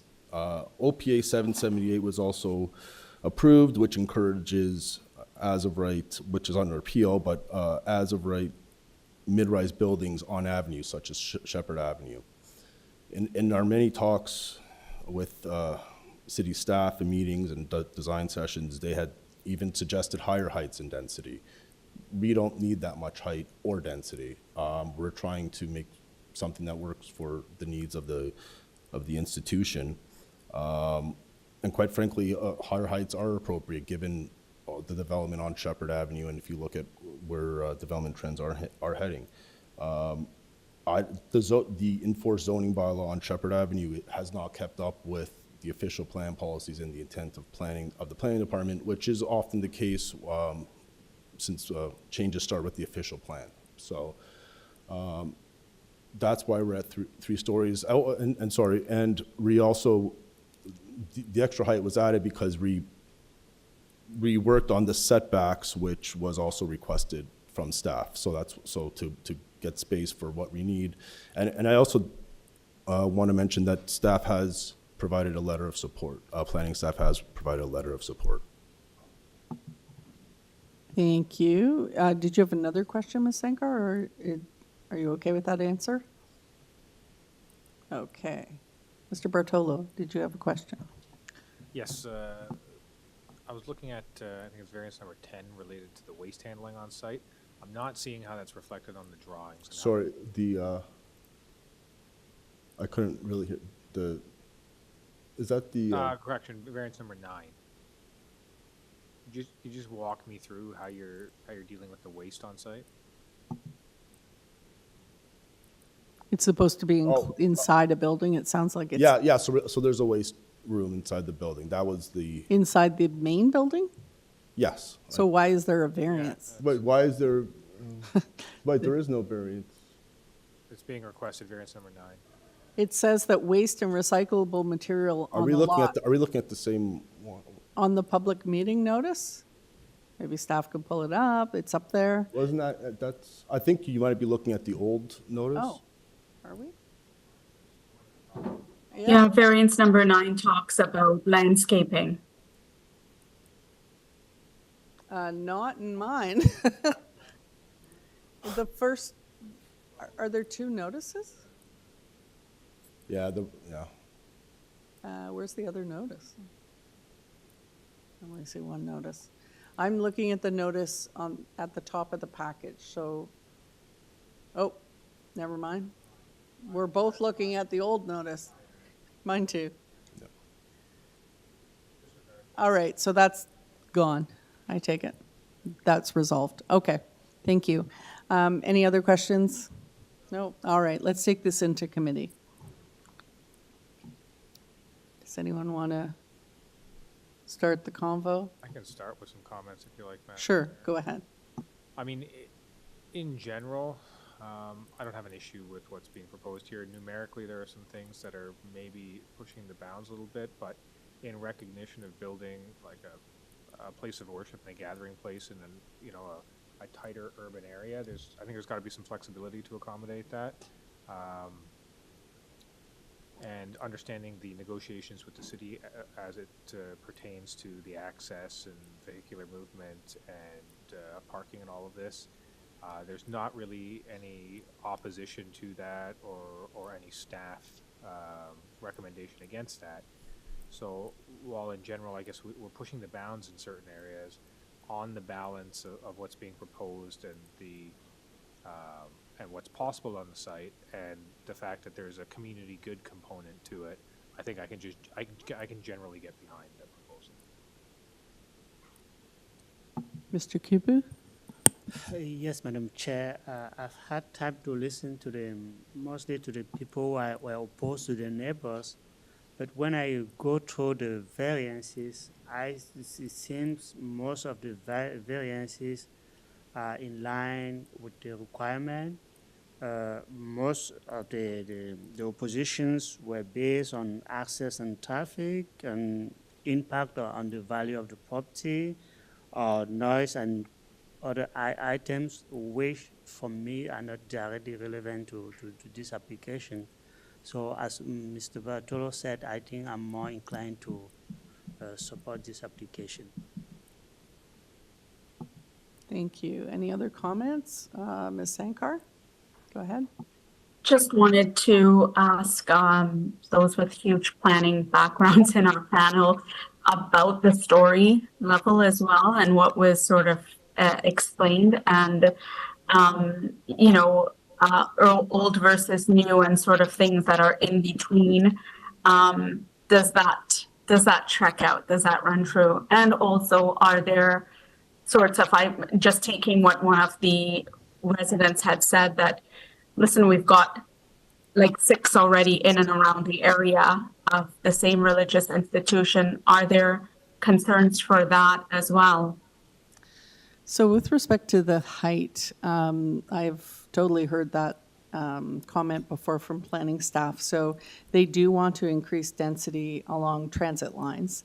And 2-story is usually not enough. So I believe by amending the property lines and bringing the building in further away from the property lines, they needed some additional floor space, and it sort of was in line with planning's request to increase the size of the building to make it, because, down the road, this building could be converted to another use, and it's better to have the 3-story from a planning point of view. That's my understanding of it.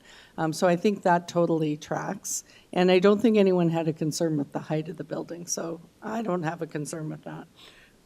Regarding the number of religious places of religious assembly in an area, I don't think that is something that is really, it's usually just based on requests from the religious organizations. So I don't think it's fair to say that there's another synagogue within, 3 minutes of this one, and therefore this isn't warranted. I think it's up to the congregations to identify the need. And so I don't have a concern with them establishing another one in this area, as well as it is providing a daycare facility, which is, as the councillor mentioned, and generally accepted, that there is a shortage of daycare spaces in the city. So that seems like a good idea. It's a fairly dense area, so it probably can support additional participants. And I know we had the application to the east of this, there's a new condo, I believe, being built, which is a substantial population because we got an increase to, an application to increase the height of that building. So I think there's population to support it, so I wouldn't have a concern with that either, personally. Mr. Swartz. So I'd like to make a motion to approve the application. Okay. And, I can say why. I believe that the variances meet the 4 tests. We have, planning staff have reviewed this. They've had it for a couple of years. They have now confirmed that it meets the intent of the Sheppard West Dublin secondary plan. And so an official plan amendment is no longer required. They have no further objection, and that carries a lot of weight, and I think it should carry weight with us. From a planning perspective, these maintain the general intent and purpose of the zoning bylaw and the official plan. Place of worship is a permitted use, and the site can accommodate it in terms of functionality and the built form. So I think it also supports a broader public purpose, which should lend additional weight given that it meets the 4 tests, and it provides a space for a community gathering at a quite close to a major intersection, which is long established as a hub for this community, and would play a vital part of the city's cultural infrastructure. Thank you for the motion. Do we have a seconder for that? Mr. Kibu. All in favor of the motion? That is unanimous. The application's been approved. Thank you. Thank you. Sorry? Yes. Okay, we're going to have a quick 5-minute break.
All right, are we on?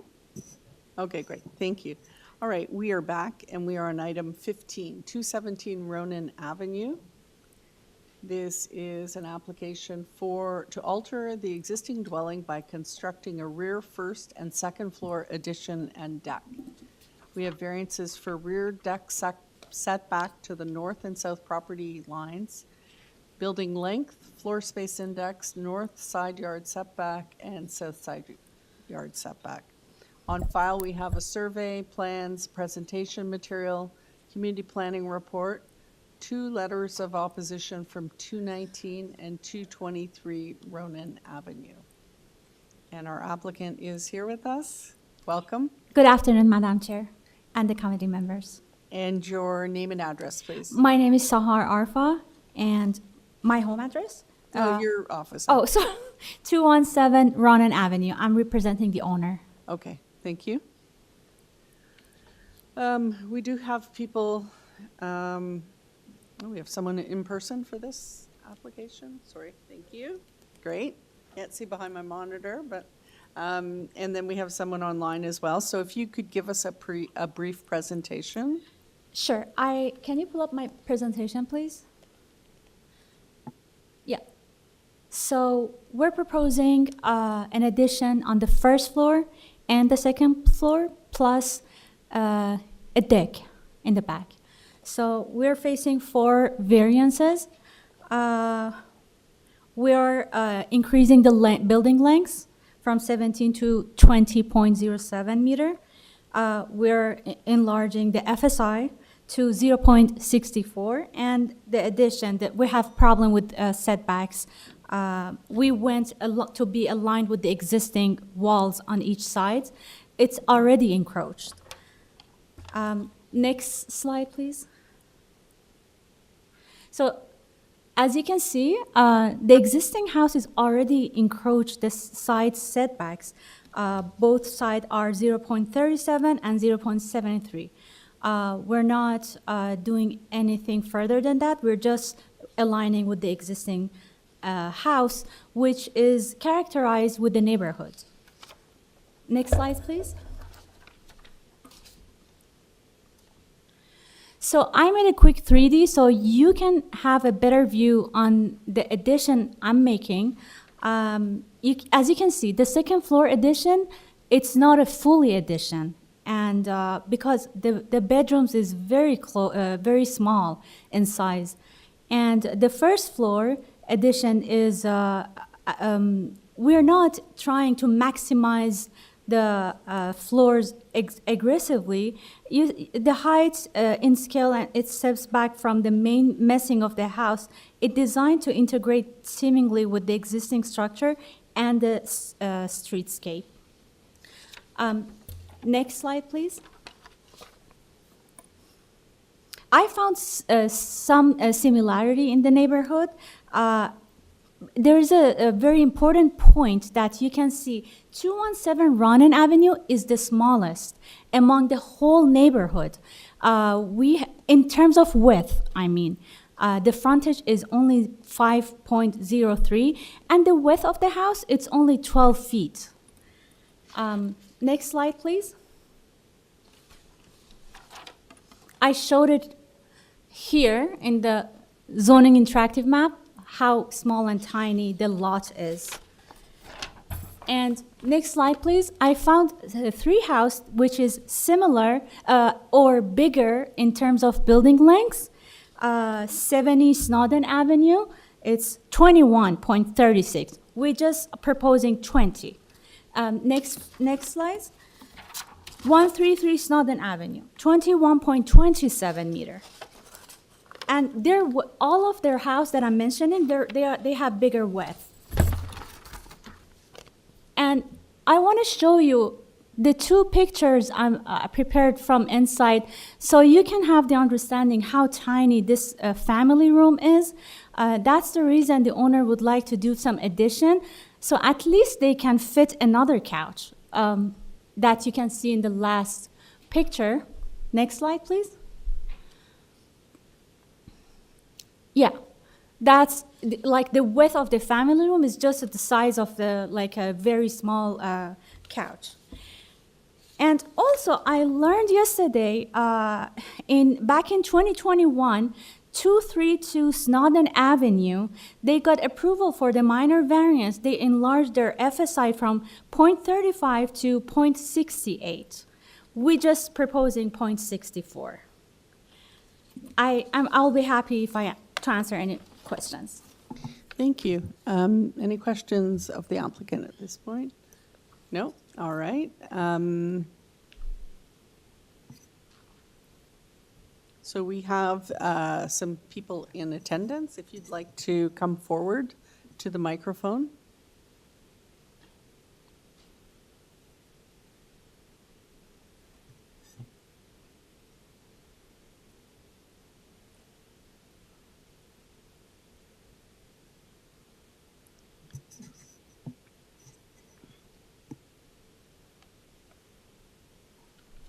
Just ensure the microphone is on, and if you could state your name and address. My name is Douglas Kerr, 219 Ronan Avenue. Thank you. All right, go ahead. Well, just a wee note on my objections on this proposal. When the first extension was up for approval, I went to the Committee of Adjustment meeting. I was concerned about the sight line being lost on my property, and most importantly, the lack of sunshine on my property. Mainly on my deck and garden. The proposed structure will absolutely cause inappropriate damage to my garden, and there will be no sunlight. I would agree that starting at the unsightly wall, Okay. I think most of you would agree that staring at an unsightly wall in your garden, like your property, is not something acceptable. Because basically, this, okay, because this extension would, oh, my name is Junette Kerr. Okay, because this extension is basically going, my garden is, I'm not very good at, say, measurements and all these ins and outs, really. But basically, I will have like, how many feet did I say this morning? 10 feet. There's like 10 feet of my garden that would not be covered by a building, right? And, the next door neighbors, as you can see, their lot is very long. And they don't really care that we would not have, any sunshine in our garden. Doug. Right? Anyway, looking at another structure is not something that we want to be looking at. Turn it off. God. Now, my husband came, sorry about that. My husband came to a committee of adjustment when the last extension was approved. Okay, it was a second level approval, and then I guess it was called a movie room, which this young lady is saying is now their living room. That is not really true. They do have a living room in the front. That is not the only place that they reside. That's just an extra area that they have. And somebody on the Committee of Adjustment said to him, are you going to approve that? Don't you see, like, what was it? The space in between the two properties. There's actually under 3 feet between our properties. And also on the other side, I know that for sure. Anyway, the second floor addition on the existing movie theater, the addition of the sunroom which is supposed to be a sunroom. I guess in speaking to, it's not even the owner. The owner does not live at that house, right? In speaking to that person, it was noted that this is just a sunroom for the garden. I'm not saying the owner does live there, sorry, but the person initiating the whole changes does not live there. So the sunroom is like 12 feet in length, right? And then when you think of it, and height, and then when you think of having, what is it called? What is it built on? Foundation. The foundation, that will be another like 3 feet added.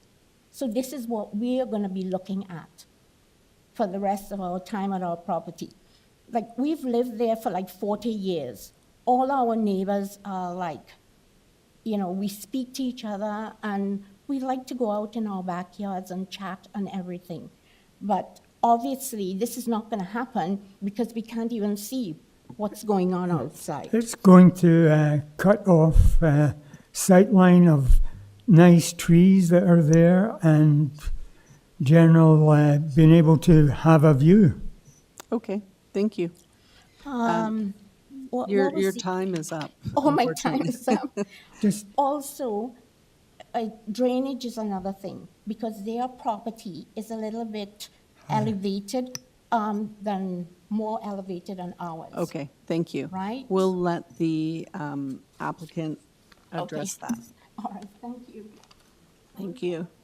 That's okay. Do we have another speaker online? Madam Chair, staff tried to reach out to the resident of 215 Ronan, but were unsuccessful. Okay, thank you. Could we have the applicant back up? And before you address the concerns of the residents, can we just clarify, can staff pull up the survey? I'm confused. I don't know if anybody else is.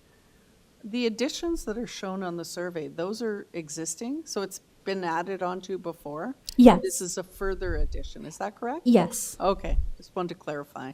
And the new addition at the back, the extent of it is mainly one story?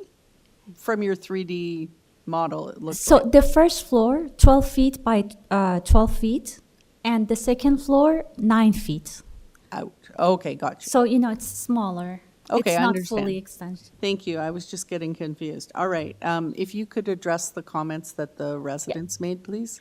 So, in regard to the shadow, because Toronto is on the upper hemisphere, usually the sun will be from the east to west. The sun will be on the southern of the sky. That's why I understand the shadow will cast on 219 Ronan Avenue, but depends which day and month. So most of the shadow will cast on early morning and late afternoon. But during the day, we will have enough sun to illuminate both our property and their property. And that's what all I can say. And in regard to their view, they want to have a better view. Well, the brick will respect their privacy. I mean, I don't understand. I mean, I can understand their point of view, but it's not fair to say because we need to have a better view, you're not allowed to do an addition. Their house is very tiny. I understand they have a living room in front, but in the back it's their family room, and it's not enough space for even their furniture. And our proposal is not so big in scale comparing to other houses in the neighborhood. All right, thank you. Questions? Mr. Kibu? No, I'm sorry, you can't. No. No. Yes, ma'am. No. Yeah. No. All right. Mr. Kibu, go ahead. Thank you, Mrs. Chair. So just wanted to find out regarding their concerns. what steps have you taken to be able to try to address those concerns with them? What is it? What steps have you taken or did you take to try to address those concerns? The concern for the neighbor? Yeah. You mean in terms of talking to them? Yes. I believe the owner tried to talk to them. No? Okay. Sorry, no interaction. You have to remain quiet. Thank you. So they didn't talk to the neighborhood. I'm not sure about that. Maybe they have some problem between each others. But were they aware of the concerns?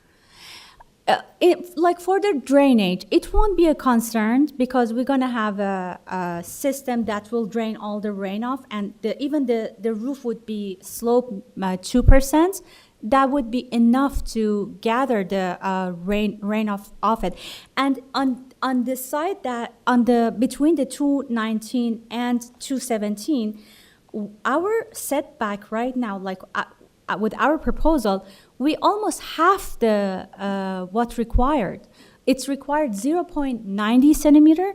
We're proposing almost half, 0.37. It's just we're aligning with the existing. No problem. Thank you. Any other questions of the applicant? Ms. Sankar, go ahead. Go ahead. Ms. Sankar, can you hear me?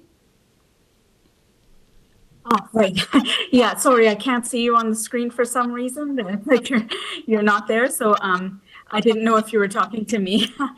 Okay, so thank you for that, and I want to say thank you to like the neighbors for coming up and speaking, and for the agent for trying to explain. Looking at this, it had seemed quite, just looking at it, thinking it's just a few variances. What's the big deal? When you actually do look at this in a bit more depth, I'm finding that, the concerns of the neighbors, and I put myself in their shoes as having perhaps elderly parents who, look forward to stepping outside and seeing things, and seeing their neighbors as they describe that they would normally wave and have conversations. That really resonates with me. It sits with me. It concerns me that there was no sort of outreach and that sort of stakeholder relationship management that took place. And I guess I'm asking you, based on what the neighbor is saying, which part of it is already existing? Because I'd like to understand in this application, which of these variances are extra versus what's already sort of existing. If we get back to my 3D that I showed, the one I highlighted in blue is proposed, the rest are existing.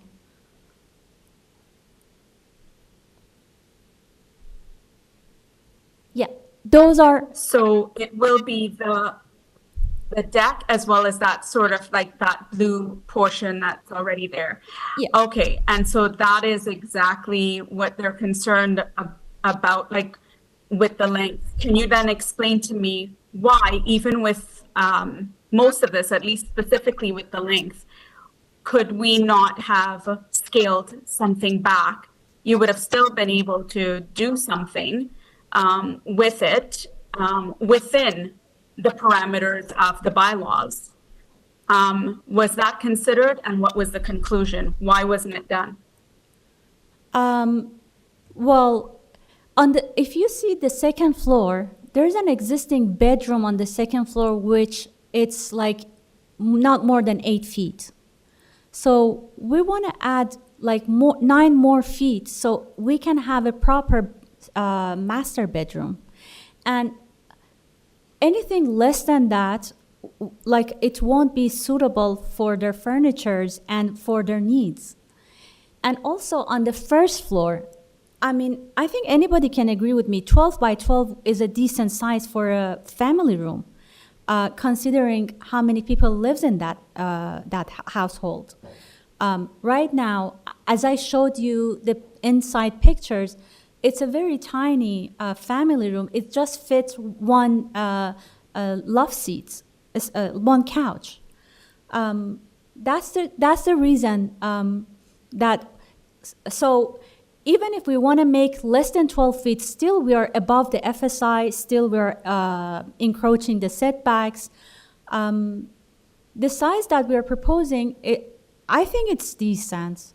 I can understand the neighbors' worries and point of view, but considering the house width is small, it's not as any other house in the neighborhood.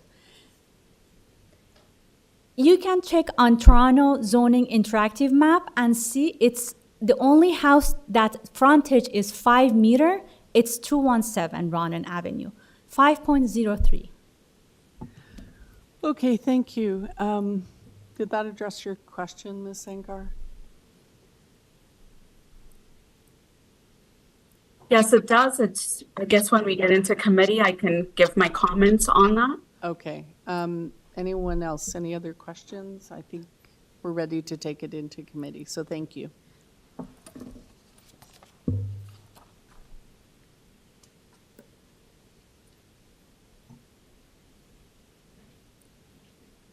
Thoughts? Comments? Motion? Ms. Sankar? So am I the only one who thinks like, you know, what's happening is we're just like, for the purposes and needs of just this, you know, we're stretching it this much more,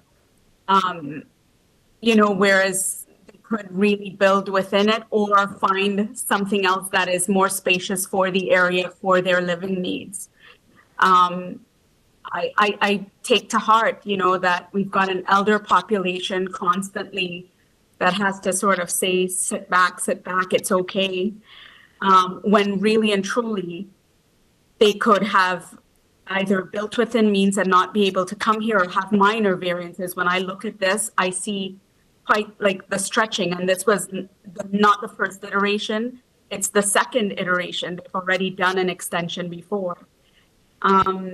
So I guess, and just it just doesn't sit well with me that that consultation wasn't sort of done to address or build the confidence of the neighborhood in the process. That's where my concerns are as well. Thank you. I think Mr. Bartolo had some comments as well. Yes, thank you, Madam Chair. I understand what Ms. Sankar is saying. I kind of lean towards the opposite on this one, to be honest. These tight, narrow lots, I think, are very difficult to work with, and there's not a lot of options in terms of adding a little bit of density and living space to them. So I don't think what's being asked for here is inappropriate or enormous, but can't hear? I will get closer to the microphone. How about that? So what I was saying is that with these tight, narrow lots, I think it's very difficult to add to them in a meaningful way without having variances that seem maybe numerically large in value, but I think in terms of impact are relatively small. That's not to discount what the neighbor's opinion is on their use of the land, but in kind of conflicting opinions on how those should be used and who should get enjoyment and who should be allowed to build and not. I'm not necessarily going to weigh in on that, but when I look at this on the balance of the variances here, and I look at the size of the lot, and I look at what's being proposed, I don't think it's outrageous, and I can support this application. Mr. Schwartz. I agree with my colleague who's just spoken. For me, it comes back to the 4 tests. And here we're trying to effectively balance some rights of neighbors.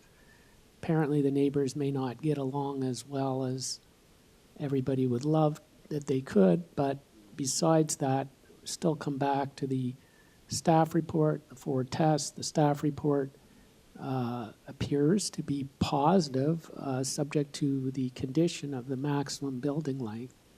And as far as neighbors go and shading, we don't have a shading survey. I think if shading were the only issue, we'd need a lot more than just some comments. I've never really seen shading as being the definitive decision-making point on on an application like this. And I think the fact that they may have had built out before, I don't know who did that, maybe they bought it, built out, but in my view, that even more suggests an intent to be modest, to not overbuild, and it's clear that that hasn't met their needs. As long as they're within the four tests, which it appears to be they are, then I think that they have not done anything wrong, and it's a supportable application. Thank you. Any other comments? Mr. Cooper, a motion? Go ahead. Yeah, Mrs. Chair, thank you.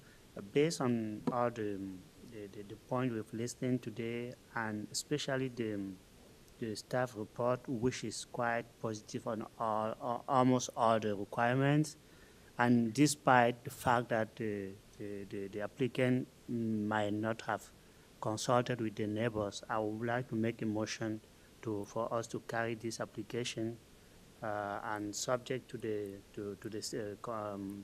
condition on the staff report. All right, do we have a seconder? Mr. Bartolo. All right, all those in favor of the motion? That is, and all opposed? Ms. Sankar is opposed. Thank you. The application has been approved.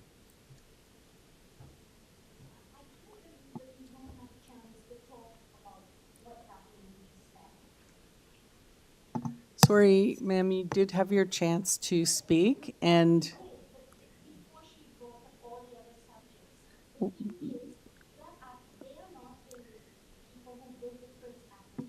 yes, that is not relevant to what we were seeing today. It's for the current variances, and you had your time to speak, so now we have moved on to another application. Thank you. All right. Number 16, 91 Marmian Avenue. Application, this is for a new detached dwelling with removal of a detached garage in the rear yard. We have variances for west side yard setback, height of a building, height of exterior side main walls, number of stories, lot coverage, area of a platform at or above the second story, platform encroachment into the rear yard setback, and driveway width. On file, we have a survey, plans, revisions, revised plans, photos, community planning report, and a transportation services report. Do we have our applicants? Online, I believe. Present. That's correct. Thank you. Can you hear me? Yes, we can. Name and address, please. Okay. Sure. Good afternoon, Madam Chair and committee members and municipal staff. My name is Johnny Regina, and I reside at 38 Savapana Crescent in Vaughan, Ontario. Thank you very much. Do you have any changes to make to the application today? I do not have any changes, but I want to acknowledge two of the reports and confirm in agreement to move in those as part of our application.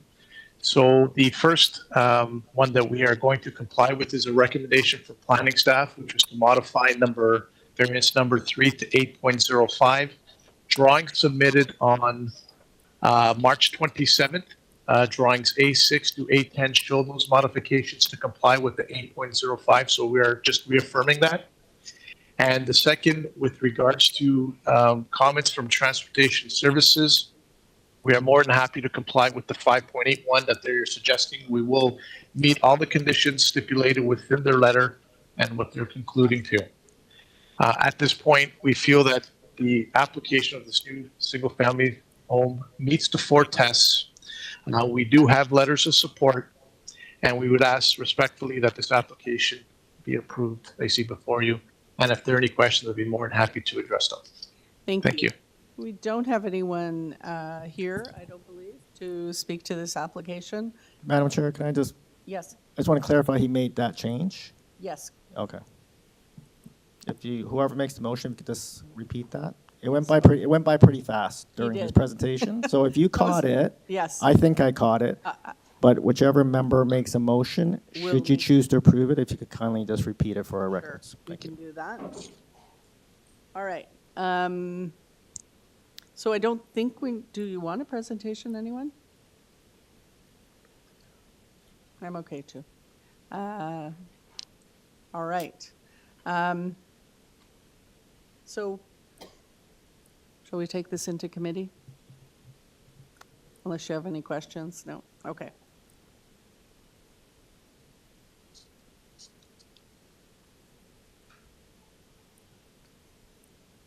Sure. Yes, thank you, Madam Chair. I've reviewed the application, and I'm in general agreement with the staff report here.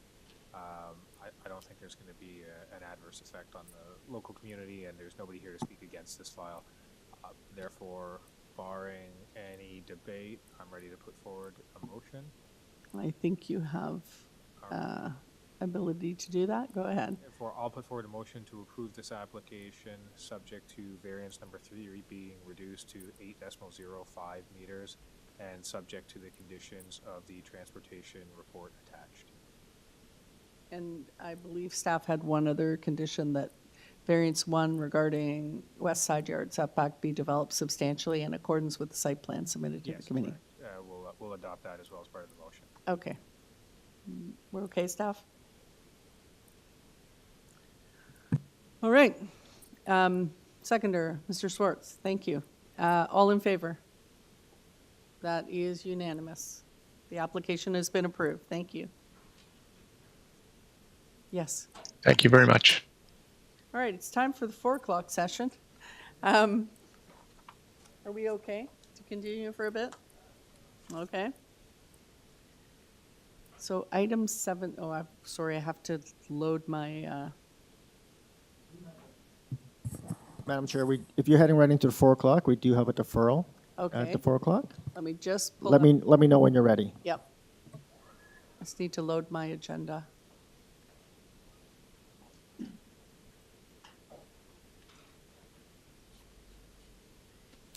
Okay, bookmark. All right, I am loaded. So, Mr. Secretary Treasurer, we have a deferral. Through you, Madam Chair, we have a deferral. It's item number 22, 35 Melrose. Deferral, okay. Do we have the applicant listening in? This is Kwan, the owner of 35 Melrose. Yes. Yeah, I plan to have it deferred. There was the application for the zoning wasn't, there was updates to it, so I'm going to have the committee of adjustments defer to a later date. Okay. We did have someone representing a neighbor. Or do we have? Okay. Oh, we don't anymore. Never mind. So we've got your request for deferral. Does anyone want to? This Nicholas? I believe so. Yes, speaking. Yeah. All right. Does someone want to? Unless you have questions of the applicant, he's explained why he needs a deferral. Does someone want to make a motion for deferral? Mr. Kubu. Yes, as requested by the applicants, I'm more than willing to make a motion for this committee to adopt the request to defer the application to allow them address the zoning issues. Thank you very much. Do we have a seconder? Mr. Bartolo, thank you. All in favor of the motion to defer? That's carried. Your request for deferral has been approved. Thank you. Thank you. Madam Thank you. Chair, we're gonna start now with item number 19. Sorry, 17. 17? Sorry. Good Thanks. job confusing me. And just to let you know that we have a couple of agents who were previously listed as being virtual are present. Okay, in the thank chamber. you. All right, 561 Castlefield Avenue, item 17. This is an application to construct a rear basement and new rear deck. We have variances for building length, building depth, floor space index, area of a platform. On file, we have a cover letter, a survey, plans, an arborist report, and a community planning report. Do we have our applicant? Good afternoon, Madam Chair. Jay Smith. My address is 2814 Hollington Crescent, agent for the application. Thank you very much. And do you have any changes to make to the application today? No, Madam Chair. Thank you. Does anyone want a presentation on this one?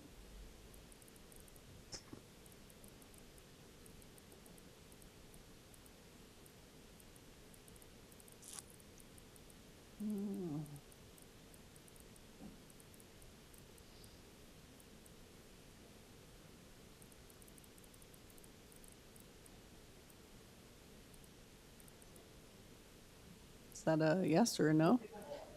Okay. Sorry, a little delay there. Sorry, I got stuck on the location map. It looks like.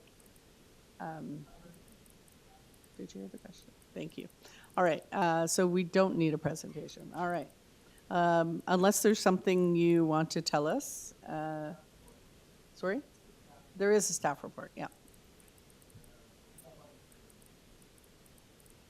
So staff is requesting that variances 1 and 2 be tied to the site plan and west elevation drawings. Do you want to take this into committee?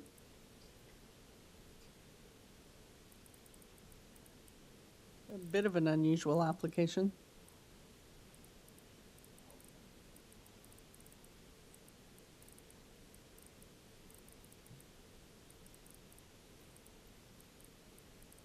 Planning doesn't seem to have a concern with it other than tying it to site plan and elevation. No, I agree it's a little bit unusual just because the elevated deck, I think, is adding to that larger above grade platforms area calculation. And the building length. Length and depth are related to the extension of the basement, right? Yes. In principle, I don't have any issues with this. I think the community planning report is recommendation number 1 will ensure that it doesn't get out of hand and is built in accordance with what's there. So, right. Pending any disagreement, I can go ahead and make a motion. That would be great. make a motion to approve this application subject to recommendation number 1 in the community planning report attached. Thank you very much. Do we have a seconder? Sorry. Mr. Schwartz, thank you. All in favor? That is approved unanimously. Your application's been approved. Thank you. Thank you, Madam Chair. All right, you're welcome. Number 18, 233 Lord Seaton Road. Okay, this is an application to construct a new dwelling. We have variances for east and west side yards, building depth, main pedestrian entrance, number of stories, area of a platform, at or above the second story, and building height. On file, we have a survey, plans, tree protection plan, site and tree photos, a presentation, and an urban forestry memo.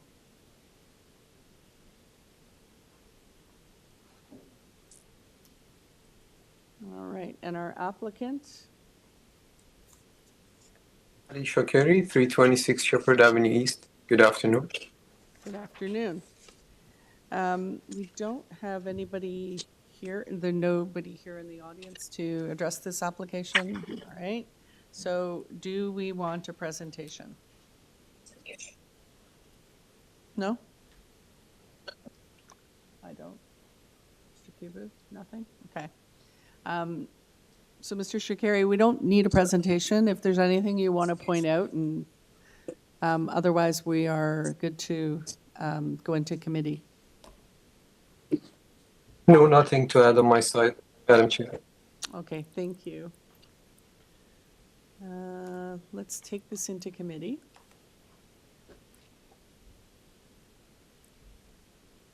I can move things along if you want there, Madam Chair. Yes, please. This application I really like, and I like it for the fact that I think they've done a good job with that third story and how the facade is balanced and how it looks onto the street. So I'm pretty pleased with that. It doesn't read like some other three-story buildings do, and with no opposition from the city nor the local community.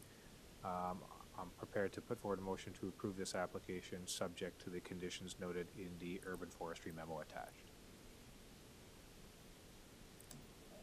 Thank you very much. I also will just make a comment that this is a true minor variance application, in my opinion. These variances are minor and more minor than we usually see. All right, do we have a seconder for the motion? Mr. Kipu? All those in favor of the motion? That would be unanimous. Application has been approved. Thank you. Thank you. All right, next we have 360 Banbury Road, and this is an application for a new two-story dwelling with covered front porch and rear deck. We have variances for vehicle access to a parking space on a corner lot, lot coverage, side exterior main wall height, building length, building depth, and front yard setback. On file, we have a survey, plans, photos, urban forestry memo, tree protection and plan review memo, community planning report, engineering and construction memo regarding the new municipal address, and a letter of objection from 106 Heathcote Avenue. We have our applicant with us in person. Good afternoon, Madam Chair. Ida Evangelista. Is the microphone on? Looks like it is. Yep. I'm Okay. just not talking into it. Is that better? Yes. Okay. My name is Ida Evangelista. I'm here on behalf of the owners of 360 Banbury. All right, and do you have any changes to make to the application? No, we don't, Madam Chair. The application that is in front of you has been quite perfected with planning. All right, thank you. We do have a neighbor, I believe, online, so we will need a brief presentation. Okay.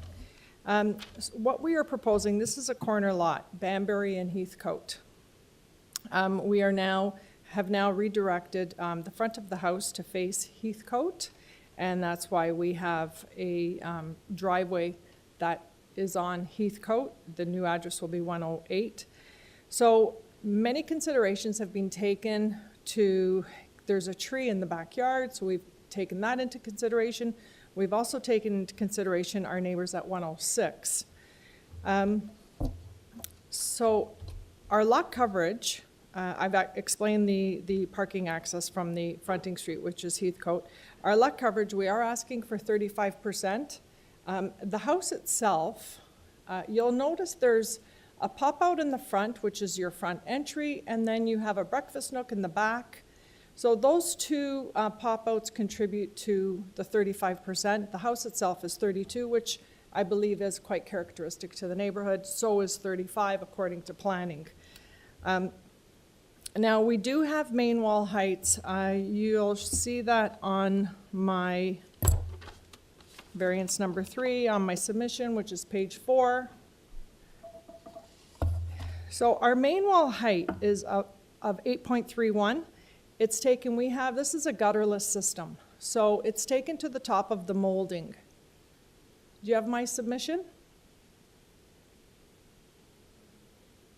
My presentation? Oh, no? Oh, okay.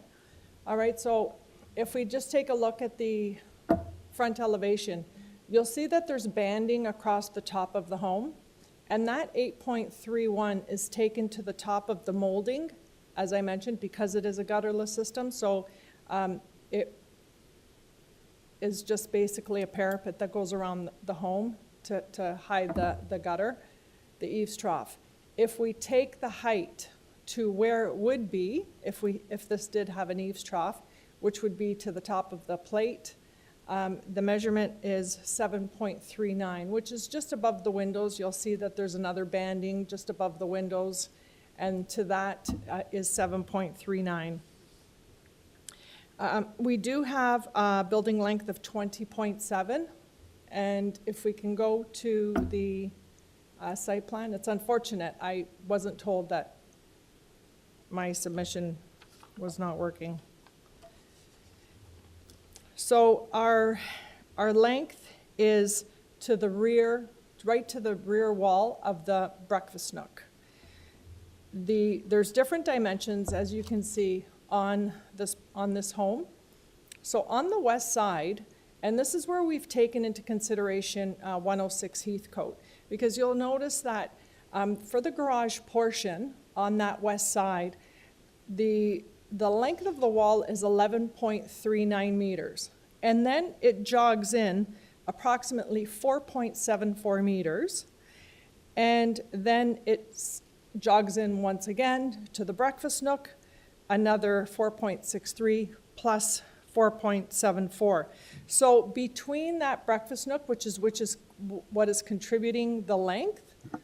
Sorry, Ida, if I may. Yes. I pulled up your presentation from one of your emails, if we want to put that up. Okay. Yeah.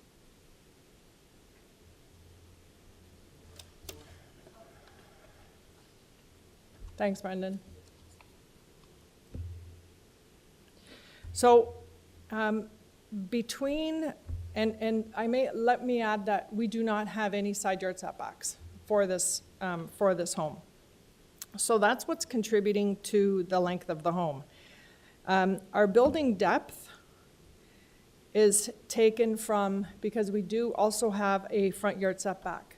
Now the front yard setback, as I mentioned, this is a corner lot, and we have aligned the home at 108 to align closer with 106. And the setback is mainly due to the east side of the home. The west side of the home, the west front wall of the home, is more in line with our neighboring home.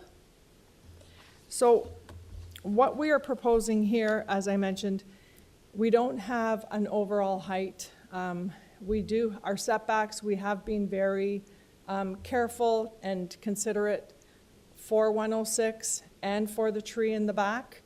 So I respectfully maintain that the variances that are in front of you are minor in nature and meet the 4 tests, and I'm open to any questions.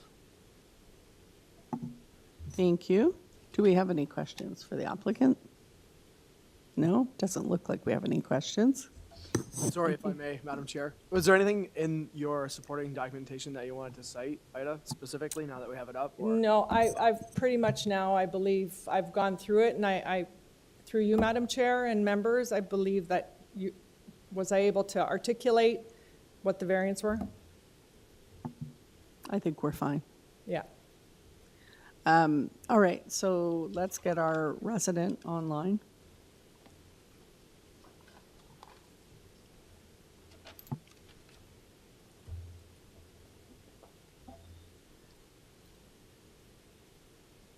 Hi, it's Martin Grant. Welcome. Hi.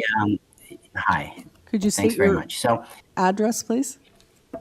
yes, I was just going to say my family. We live at 106 Heathcote Avenue, and my wife and I are the principal residences of that address. Thank you. Okay, go ahead and state your comments. Okay, so some of the concerns primarily that we have at that particular residence, it is, we are the western house, so we do run adjacent to, it was 360, but I guess now it is going to be 108 Heathcote. So the driveway where it exists, it's not a material change, if you will. So I don't think that there's really, and I appreciate that clarification, because I don't really think that has a real bearing. I think what we were a little bit more directed and concerned about was the material difference that we have in the height of the proposed structure. And what I mean by that is, because of the fact that we are the western adjacent house, that in the morning, sun coming from the east is based on the depth of the property, or the length of the property, as well as the height. We're looking at that from a perspective is the sunlight, our view from our backyard. We've spent a fair bit of time and a fair bit of an investment in our backyard and our pool, and we've come to enjoy that over the years. And we have a pool back there, and we have a view, and we have a privacy. So that is really a big part of our concern now, that when we're looking out in our backyard, there's going to be an obstruction from the view, being able to look at the height and the length of the proposed structure. And then, I'm also looking at that from, the privacy. So based on the height and in the backyard, we're sitting in our backyard, we've come to enjoy that, where we've had that privacy. And so that's really primarily concern. And so when we look at that from a material difference now, when we start to think going to 8.3 meters in height, that's an 11% difference over what is allowed. We also look at the length, which is a pretty, fairly significant difference of a 22% increase over what's permitted from a length perspective. And the setback is not as much of an issue, although it is a fairly material difference, but it's really the height and the length and what we've come to enjoy from, the sun, that we do get, the view that we get, and even from a privacy perspective. All right, thank you. Does anyone have any questions for the speaker? No? All right.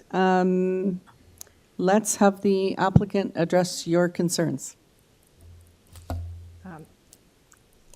Okay, so the home that we have right now has a main wall height that is comparable to what we're proposing, and however, it does have a shallower roof. As I mentioned, we have taken great deal of consideration to have the neighbor's needs in mind, because we do know that he does have a swimming pool back there.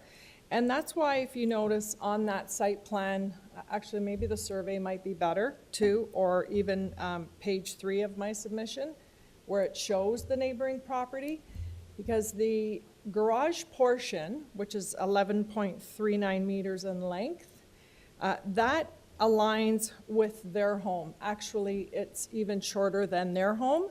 And then we've stepped back the house a considerable amount. So what we've done is we have all the different step backs so that we're not as intrusive onto their property. There is more space for light and air. Like I said, we have also had to keep into consideration all the trees, because the lot is heavily treed. So I respectfully submit that the way we've positioned the wall on the west side, I believe that there leaves a great deal of space between 106 and the proposed home.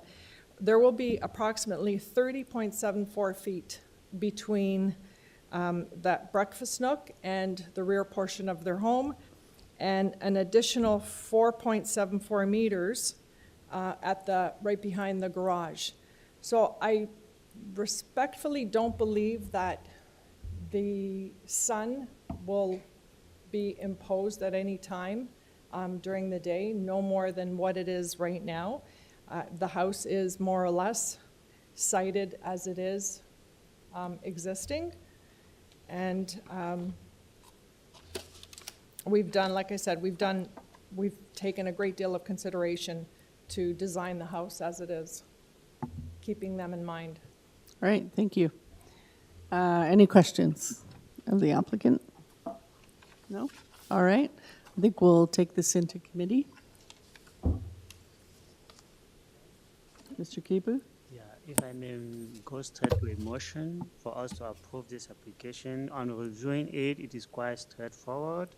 And I also consider the recommendation from the staff report, which is quite positive and mentioned that the application meets the requirements and just subject to the comment about variance number 4 and 5 and 6 regarding the maximum building length, the maximum building depth, and the minimum front yard setback that the building be developed substantially in accordance with the site plan drawing attached to this report.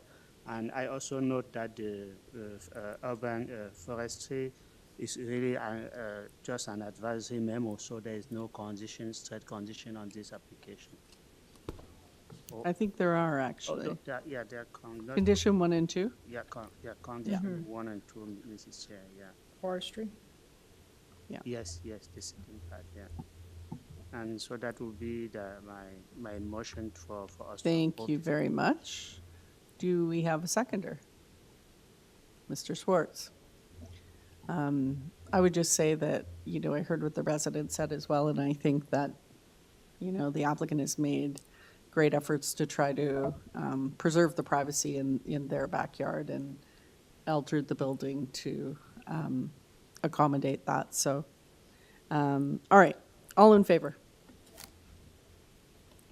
That application is approved. Thank you. Thank you. All right.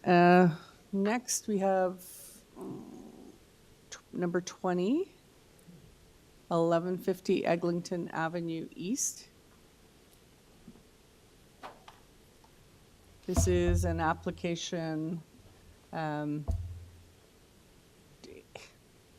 Not sure the purpose of the application is exactly right, but I'll read it anyway. To propose a 32-story residential building that includes 908 residential parking spaces and 67 visitor parking spaces. I think it was already approved, so we're moving on from there, and this is a variance application, and we have a number of variances. So we have height of a building and reduction in the number of visitor parking spaces. On file, we have a survey, plans, a cover letter, site plan, tree preservation plan, a planning justification letter, presentation, a parking requirement study, heritage email, Metrolinx memo, ravine and natural feature protection memo. And I assume we have the applicant here with us.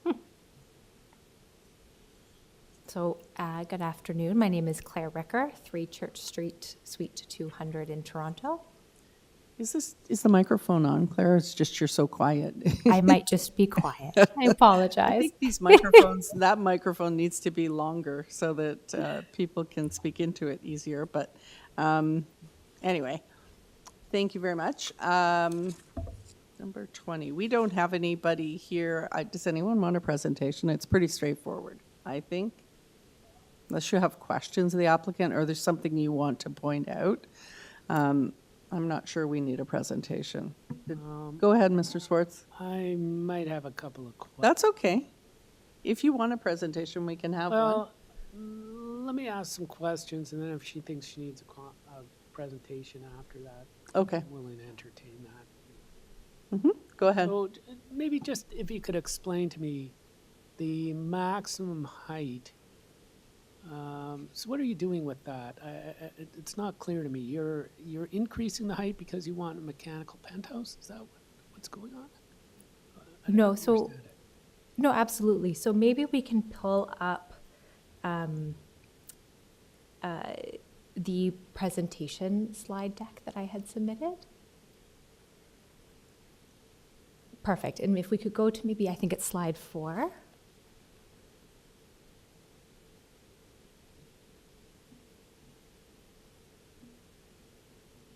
Perfect, with the zoning bylaw height map. Yeah, so we're just seeking permission. The building has been approved for 103 meters. And for structural considerations, we're asking for an additional 1.1 meters. So not for mechanical penthouse purposes. The building itself would remain at 32 stories, but the metric height would increase of the under construction building. It's just building one, right? Just building one. So on the screen there on the left-hand side is the building we've noted as building one. It's a 32-story building. Okay, so I understand that. That's, and the number of parking spaces. So why is this? Because you're on the crosstown, you think you need less parking spaces for visitors? Because well, with respect to parking, the approved rate for residents was approved at a minimum and maximum, which could reflect adjustments in parking demand, whereas visitor parking rates were permitted as a minimum.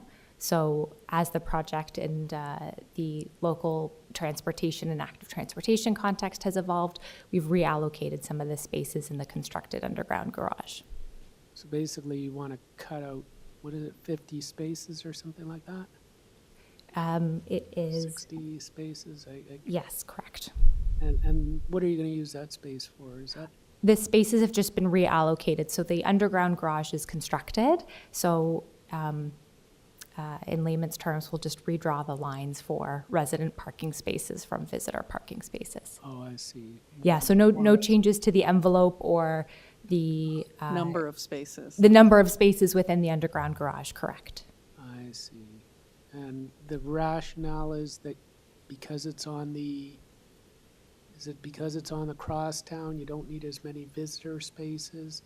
Is that the idea? Yeah, we've with our consultant BA group, we've explored other proxy sites along Eglinton to survey their need of visitor parking space and their rates. And so the rate that's being proposed is consistent with other developments along Eglinton and is anticipated to meet the demand that's expected for the building. Okay. And was there more demand for the residential parking than was originally anticipated? Or if you're converting them from visitor to resident? That I'll have to confirm with that's our okay. client. I was just curious. That's what came to mind. I thought, oh, well, maybe they need the resident parking spaces as opposed to the visitor parking space. Yeah, the flexible rate allows you to respond to what the demand is. Yeah. All right. Well, maybe I should ask, just so I understand this. That means this is a condominium, is that? I believe, yes, condominium. And so if you allocate from visitor spaces to resident spaces, you can sell those spaces, right? You can't sell visitor spaces, is that? No, because the visitor spaces are for the communal use of the building. But you can sell these, so effectively it's. Yeah, the residents of the Block 12 development, once the building is occupied, can be used by residents. Okay, that's it. All right. Any other No questions? further questions. I don't need a presentation. Thank you. All right. Madam Chair? Yes. Can I just quickly ask, through you, Madam Chair, the variance references diagram 8. I just want to clarify if there is a new diagram, or are you simply just changing the word as noted in your variance? We're just changing, because of how minor it is, we're just going to change the language. Okay. I ask only because if you have a revised one, we have to attach it to the decision. Yes, correct. Okay. So there is no revised diagram 8? No. Okay. Thank you. Thank you. All right. And I thought your presentation material was very helpful and clear and easy to understand. Appreciate So hence why I said I didn't think we needed a presentation. All right. Let's take this into committee, shall we? Someone like to make a motion, make a comment?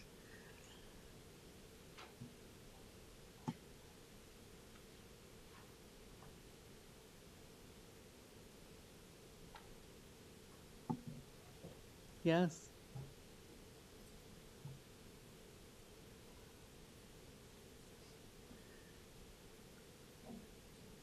Mr. Swartz, are you pondering making a motion?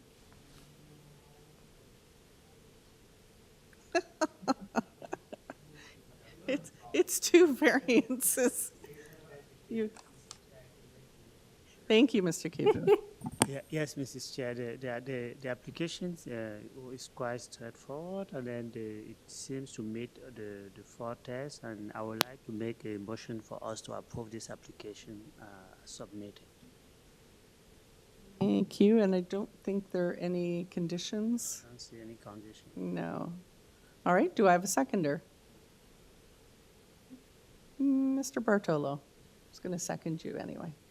All those in favor of the application? That is unanimous. The application's been approved. Thank you. Thank you so much. All right, item 21. Committee, let me know, or staff, if you need a break. But I think we'll do this next one for sure. 138 Highgate Avenue. This is to alter the existing dwelling with the addition and extension on existing foundation wall and construct a new 2-story addition plus basement. We have variance for elevation of the lowest point of a vehicle entrance. I believe that's the only variance? Yeah, The only variance. only variance. All right. So I doubt you're going to change any variances. All right. Sorry, getting a little punchy here. It's all right. Friday before the long weekend. Technically.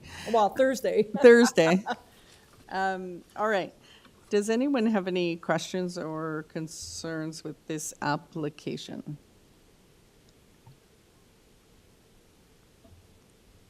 I think community planning's asking for an application to submit to Toronto Water. You're aware of that? No concern? We are aware of the condition and we are okay with that. We have no concerns with that. All right, great. Anybody have any questions? No? All right. Making an executive decision. We're going into committee. I can move this along for you, Madam Please. Chair. I think this is a very straightforward application. There's no real effect on the local community, and the applicant will have to coordinate with Toronto Water on it at their prerogative for the below-grade garage. So on that basis, I'll put forward a motion to approve this application, subject to the recommendation number 1, that the applicant submit an application to Toronto Water for technical review of the reverse slope driveway. Thank you. Seconder. Mr. Kibu. All in favor?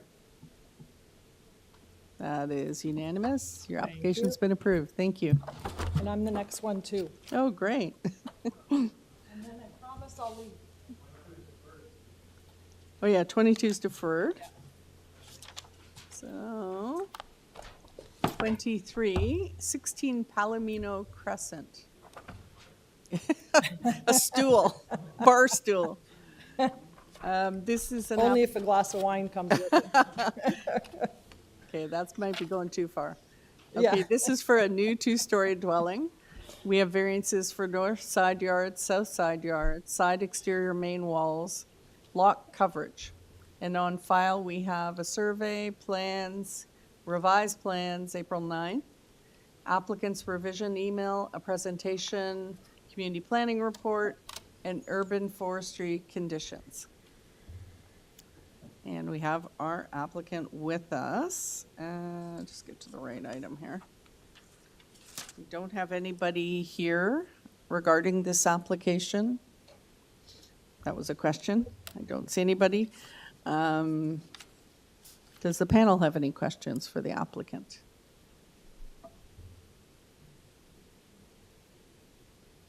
We do have a revision. Oh, sorry, I forgot to ask you about Yeah. revisions on this one. Go ahead. Madam Chair, members, we have revised, we met with planning, and we have revised the coverage to be more in keeping with the area. So the new coverage is 32.21.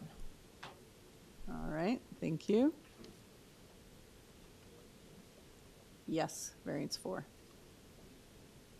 32.21. Do we want the staff report up? I think that's the only recommendation. Correct. Yes, okay. Otherwise, does anyone have any questions? Otherwise, we'll take it into committee. No? All right, we're taking it into committee. I think these variances are fairly minor. I don't think that would be great. Thank you. Yes, thank you, Madam Chair, through you. I I'm in agreement that this application meets the 4 tests and what's being asked for here is minor. Therefore, I will put forward a motion to approve this application subject to variance number 1 being reduced to 32.21% as per the staff report recommendation. Thank you very much. And Subject to the conditions of the urban forestry memo. Mhm. And that is all. Which is 1 and 2. Okay. Do we have a seconder? Mr. Kibu, thank you. All in favor? That is approved. Unanimous. Does anyone need a break? Thank you, you too. You need a 5-minute break. Thank you. Thank you, Brent. That would be 5:31. We will recommence.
All right.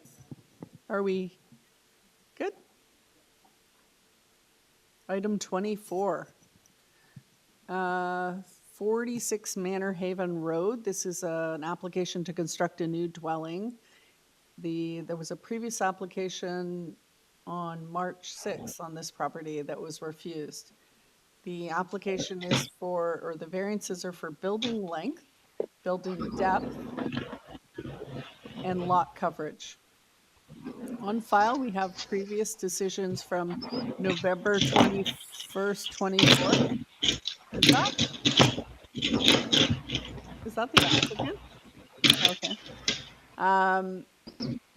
So the previous decisions from November 21st, 2024 and March 6th, I'll just talk louder. Survey plans, site photos, applicant's letter to neighbors, and several letters of support.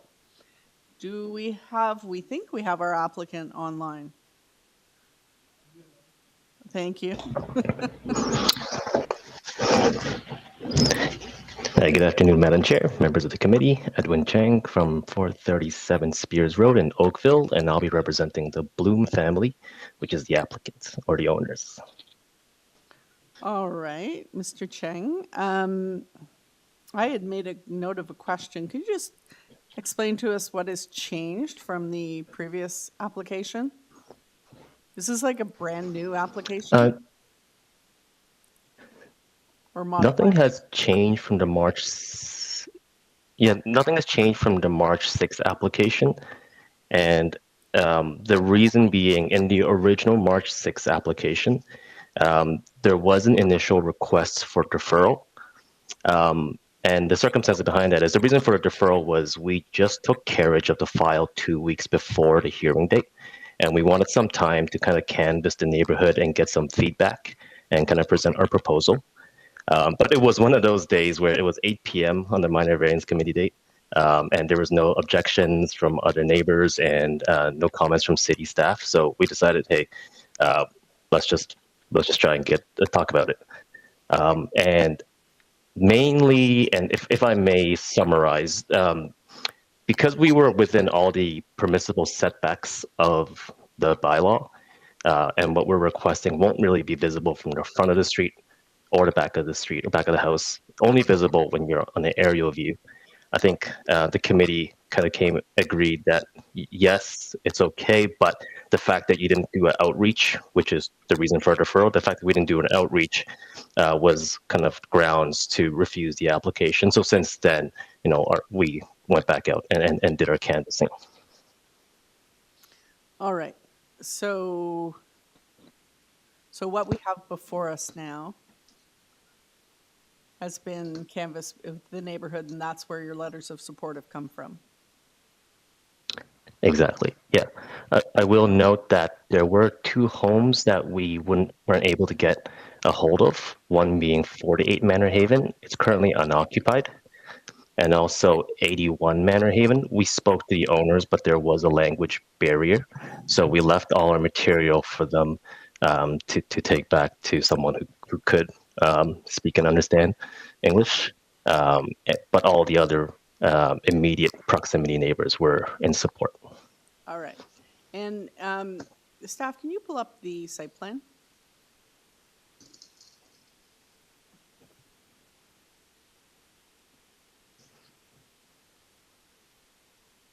Thank you. So that interior dotted line is what you're proposing, and the outer line is what you could build if it was 2-story. Is that what you're trying to demonstrate here? Yeah. Sorry? Yes? Oh, yeah, sorry. Does everybody understand that? Okay. So you have 2 hatched areas. The interior hatched area shows 3-story, or is it the 2-story elements? Oh, yeah, sorry, you're talking about the diagonal hatch. Yes. Yeah, sorry about that. Yeah, so the diagonal square hatches is where the 2nd story extent is, and then the let's call it the road like hatch is where the 3-story will be. So the third story insets from the second story. Yeah. Yes. Now do we understand it? Because I didn't either. Okay. We're all okay with that? Yes. And then, okay, does anyone have any questions for the applicant? We have nobody here, so. Yes, I do. Yes and no? Well, I do. I just need to understand maybe a little bit better the history. This is the third time you've come on this application, is that right? That's correct, yeah. Okay, so the first time it was refused, why? Because it was that The one- first time was refused. Yeah, why? First time. So there were a few more variances, relating to driveway and some of the setbacks. Some of them were approved. So ultimately, they wanted us to push the property from the rear side back to fit within the setbacks, permissible setbacks, so that we wouldn't be in encroachment of the setback limitations. So that's the modification we made. So you pushed it back, and then you came back a second time. Yeah. And then it was refused because they said they wanted you to go to the neighbors. Is that what happened? That's right, yeah. And we were originally looking to defer that application so that we could go to the neighbors. But again, it was 8 p.m. on a Thursday night. No one was objecting, so we figured we might as well try to have the conversation. Okay. But you were refused again. Is that right? Or just deferred? Yeah, they wanted us to no, it was refused on those grounds, but yeah, they wanted us to speak to the neighbors, which is fair. We totally respect that. I don't see a big difference between March 6th and this one. Oh, there was no difference from March 6th to this one. It was the November change. Except for there's no sidewall variance now, it looks like. Right? Yeah.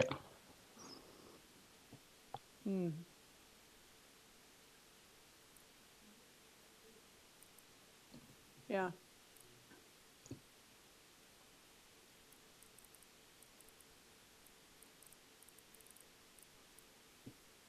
Sidewall, yeah.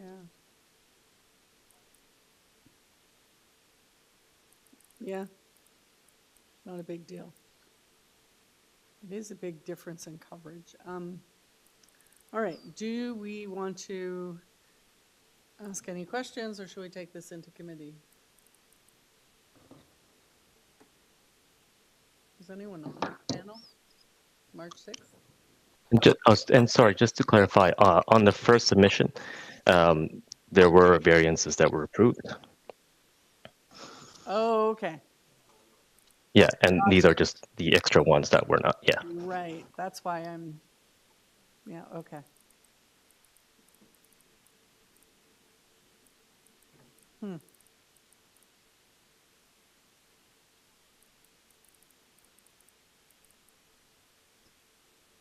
Sorry, and in your letters of approval, support, do you have the house on either side, 44 and 48? We do have 44. But not 48. 48 is vacant, unfortunately, or unoccupied. Got it. All right, I think we have enough to take into committee. All right. Yes. Still, it's a lot of coverage and a lot of building length. I suspect that's why it might have been refused. I don't know. What do you guys think? Yeah, my only comment is the coverage is up there. It's not causing any landscape No. coverage issues. Side yards. There's no side yard setbacks. No. And there's no rear or front yard setback. And no height. And no height. So from that point of view, it works. Yeah. And the one neighbor is in support, 44. So Yeah, on that basis, I think I can get behind this application. okay. Want to make a motion? I'm prepared to if there's no comments. Okay, through you, Madam Chair, I will put forward a motion to approve this application. And there are no conditions attached to that. Nope. That is all. All right, thank you. Do I have a seconder? Thank you, Mr. Kibu. All in favor? It's unanimous. Approved. Your application's been approved. Thank you very much. Have a great weekend, everyone. You're welcome. Item 25, 190 Ranleigh Avenue. Okay, this is an application to construct a new two-story dwelling. We have variances for height of side exterior main walls, main pedestrian entrance above established grade, building depth, and parking space width. On file, we have a survey, plans, site photos, 2 letters of concern, and an urban forestry memo. Do you have our applicant? Yes. Good evening, Madam Chair, members of the board. Can you hear me okay? Yes, we can. And your name and address, please? I'm Mike Pergier. I'm from the design firm MP Design and Associates, and I'm the acting agent for the owners at 190 Ranleigh Avenue, And your address? 768 Mary Street North.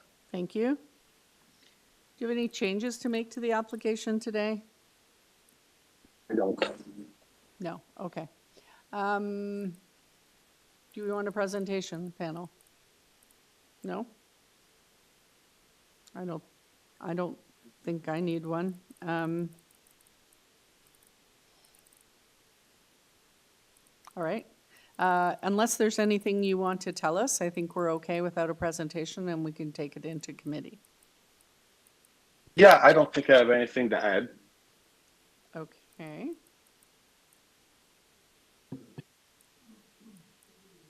Maybe I should ask him. You want to ask a question, Well, Mr. Schwartz? just about there's a letter here about privacy screening. Letter of I think Yeah. that's what that is. Perhaps you could address that. Yeah, so yeah, sure. There was 2 letters, or more like the neighbors, both adjacent neighbors had written in, and one was asking about a garden suite, because in our original zoning application, we were thinking of doing a garden suite, which we have dropped and is not part of this application. So they were fine with everything, and the other neighbor had asked about the deck. So in my reply to him, I had said, hey, listen, if the deck is a privacy concern to you, we'd be willing to put a privacy fence. And since then, actually, the owner has been in contact with the 2 adjacent neighbors since. And I mean, we just wanted to work out some scheduling and build a relationship and figure out some of the timeline. So we're actually meeting with both those neighbors next week. All right. Any other questions? Mr. Schwartz? No? Okay. All right. I think we'll take it into committee then. Thank you. Thank you.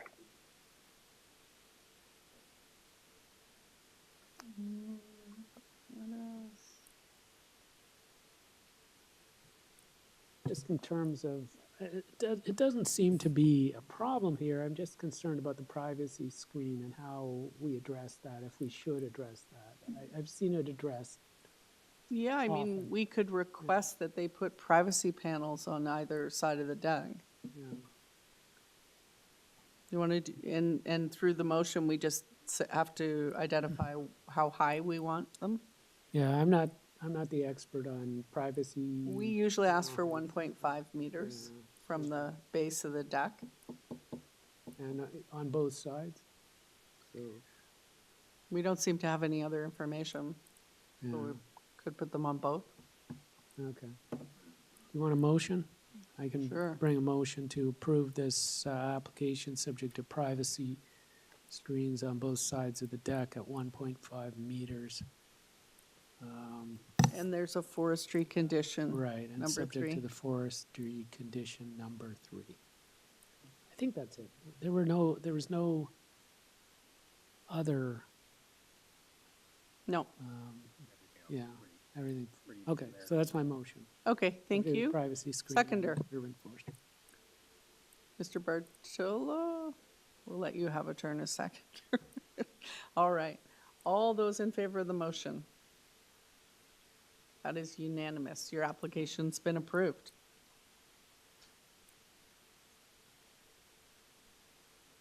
Thank you very much. You're welcome. All right. Number 26 is 62 Alexandra Wood. This is an application for a 2-story dwelling with swimming pool. There are variances for building height, building length, building depth, rear yard setback, lot coverage, driveway width, north side yard setback, and south side yard setback. On file, we have a survey, plans, arborist report, cover letter, presentation, applicant's response to transportation services comments, a previous decision from April 2019, transportation services comments, and 3 form letters of support.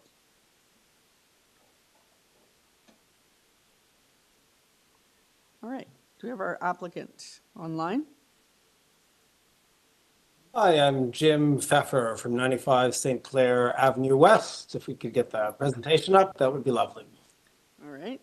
We do not have anyone here on this application, but do we want a presentation? Or maybe we just have some questions for you, Mr. Pfeffer.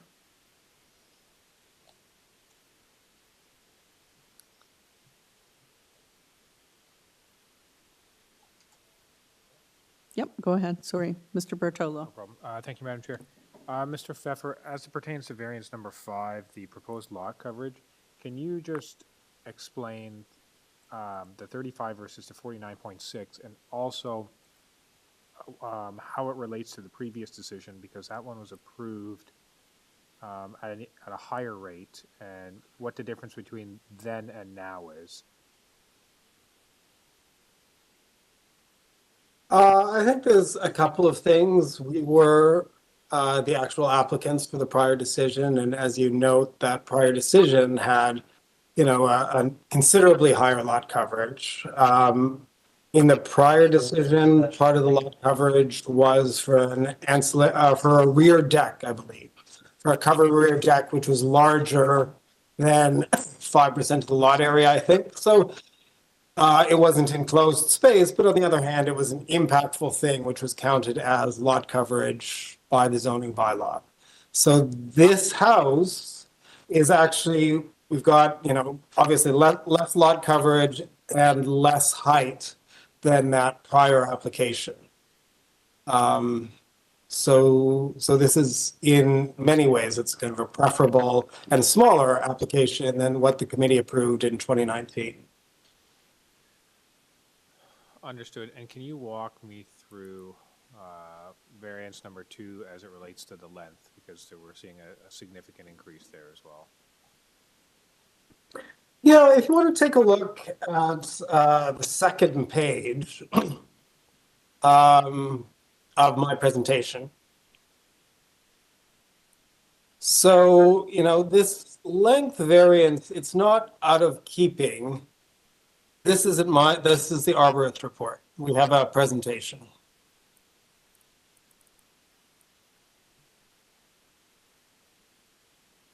And I can see my presentation on the online. It's just after the tree protection zone, then there's a rendering, then there's his presentation. You just have to scroll down a bit. It's out of order. One more. Oh yeah, so here's the house. So here's the house. As you can see, very much in keeping with the character of the neighborhoods. We've made a big effort by having the stepping facade, kind of de-emphasizes the presence of the garage and the garage door. But if you go to the next page to get to your question about lot coverage, you can see the envelope that the building fits in. On this plan, you can see that blue dashed line. That's the line of the existing house. And so you can see we fit absolutely within the envelope of that prior house, except we've got a small bump out in the center towards the back, and we've got a small bump out in the center towards the front.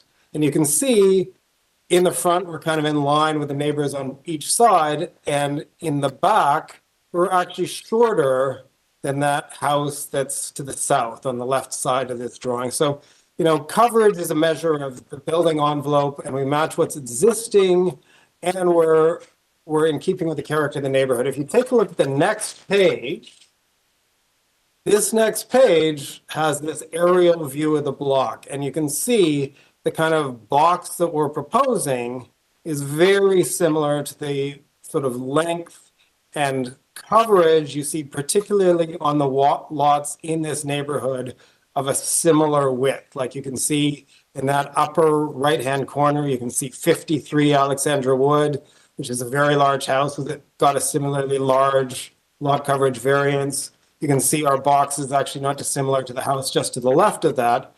And then you can see on the bottom left-hand corner, another kind of house that, you know, kind of fleshes out the lot in a manner that's not at all dissimilar to what we're doing here, what we were proposing. I'd also point out that, you know, I talked to the neighbors along this street. Both of the neighbors to the left-hand side of our property signed letters of support, as did that neighbor on the corner across the street. Some neighbors I talked to across the street didn't sign letters of support, but they were very supportive. And then there was no expression of concern either from community planning or from that neighbor to the right-hand side to the north here of our property.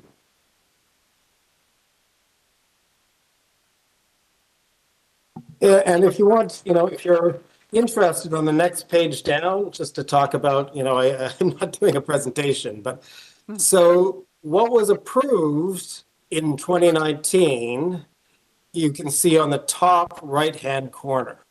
And you can see that has a taller roof, it has a taller main wall height, significantly taller, and it has a higher height of the ground floor. And then what we're proposing is on the left-hand side, both on the top and the bottom. And on the bottom right, what you can see is that 53 Alexandra Wood on this block across the street. And you can see it's got a higher roof, it's got a higher main wall, and it also has a higher ground floor. This roof, it recedes in perspective from all sides. It's got those dormers to what are real living space beside there. But, you know, I think the massing, particularly with the articulation to the front and the back, very satisfying. You know, the neighbors I talked to were very happy with the design. So, yeah, I think we're in a good place with this design. And it's... Thank you. Do we have any other questions? Are we good? All right, I think we'll take this into committee now.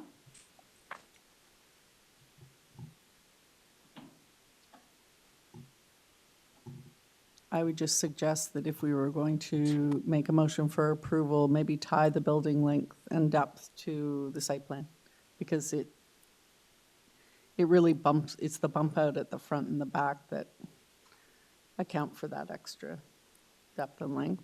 Something staff usually ask for, so. Okay.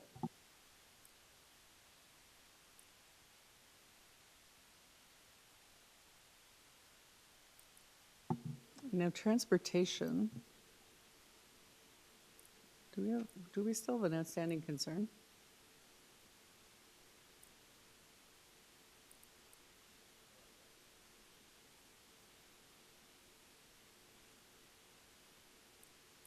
Transportation services, they're asking for the driveway width. No, am I? Oh, I see. But they're saying reduce the driveway width to 6, and it's 6.6? I know, it's kind of weird.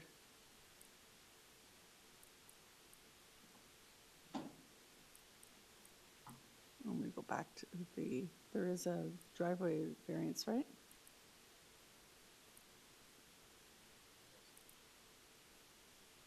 Oh, because, okay, so they've got a paver border on either side, and it accounts for 6.6. Okay, so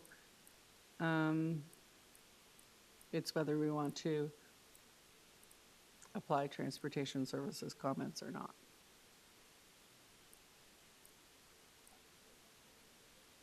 Yes. Who would like to make a motion?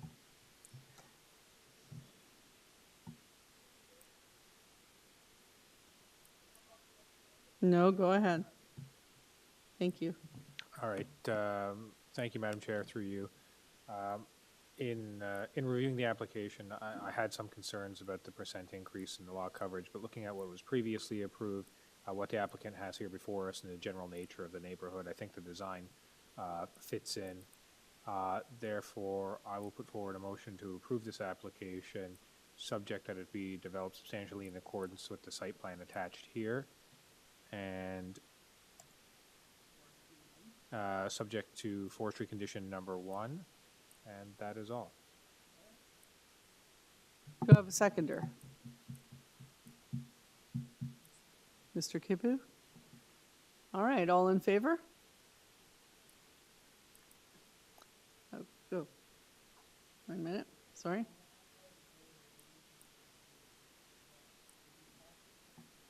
No, not yet. Sorry, we have a motion to approve. Let's put that motion forward again.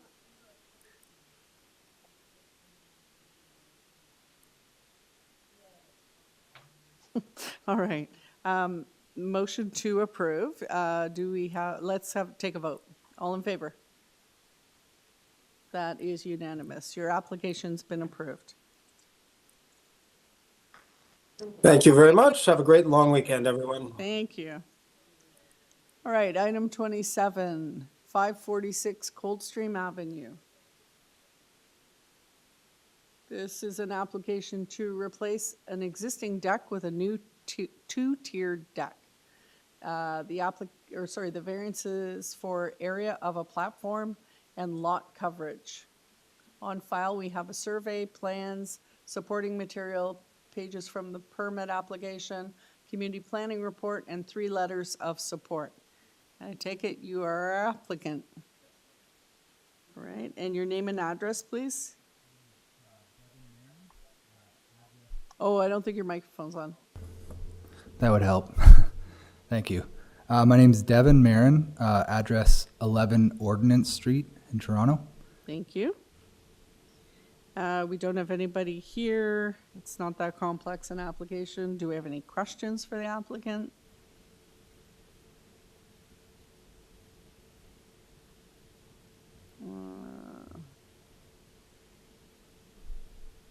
Big deck.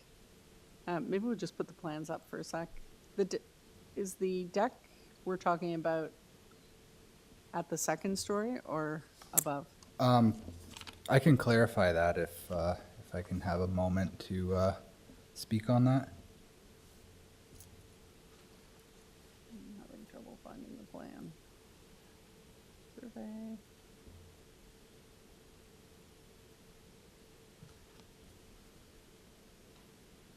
Oh, I see it.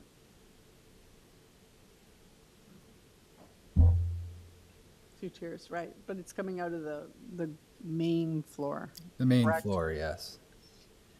It's being recognized as a second story, but yeah, based on existing grade and elevation of the garage floor, garage floor.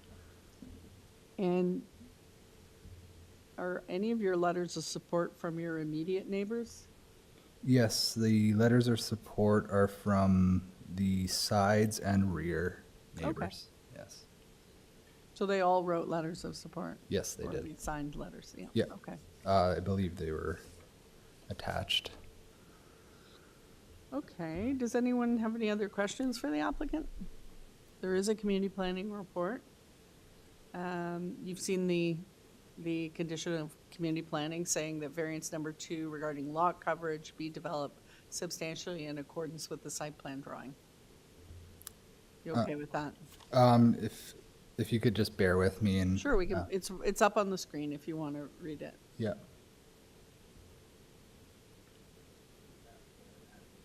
Yeah, basically, as you've Okay, designed it on okay. the site plan, they're saying it should be developed basically in accordance with that, Right. not a variation of it. Okay, yes, no problem. Okay.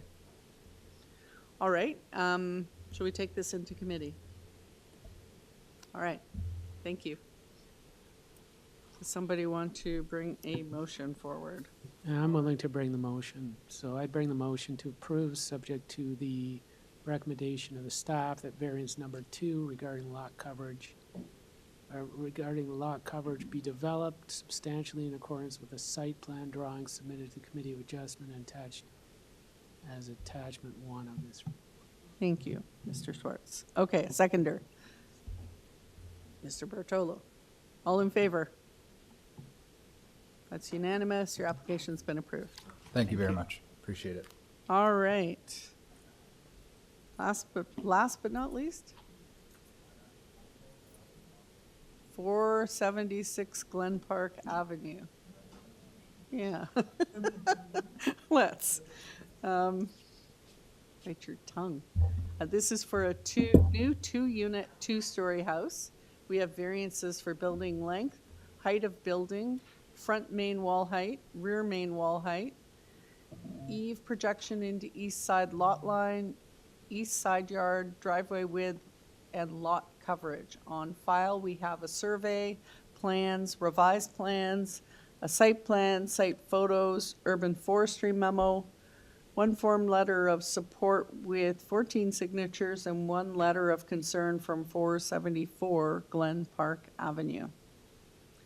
Hello. Hello. I'm Your name and Cristiano address? Cristiano Oliveira, 476 Glen Park. All right, and you're the agent or the owner? I'm here representing my husband. Okay. Thank you. We do have somebody, do we know if that person is online? Okay, they are. So we do have someone wanting to hear about the application. So if you could do a brief, really brief presentation, that would be great.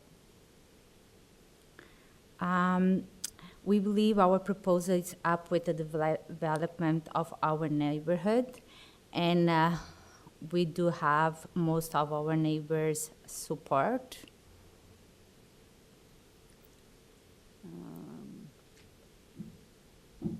Do you want to just walk through the plans, what you're proposing? Because is this the one, this is 2 units within one house, right? One dwelling, okay.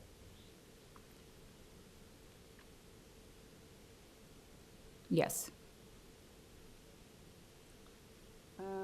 Maybe bring up the site plan.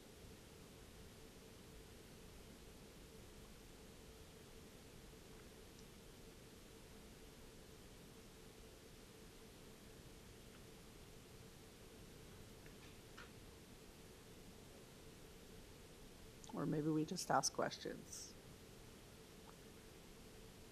Yeah, I think so. Hold on one sec. Could you explain why the justification for the front main wall height and the rear main wall height are above, quite a bit above what the bylaw permits? What is the reason for that? So,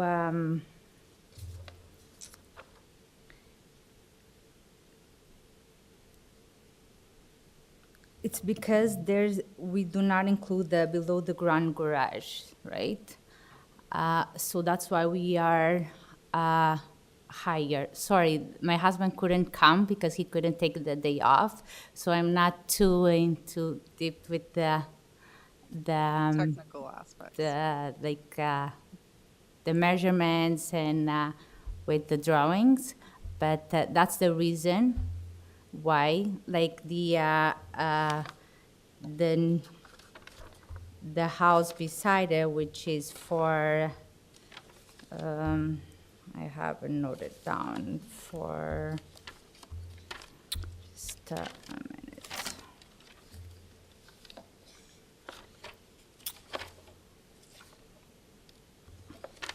We don't have the below the ground garage, so we have to go a little bit higher on the the walls. The 474, it goes underground garage, so that's why we are a little bit higher. And do you know what the ceiling heights are Yeah. on the first floor? Mm-hmm.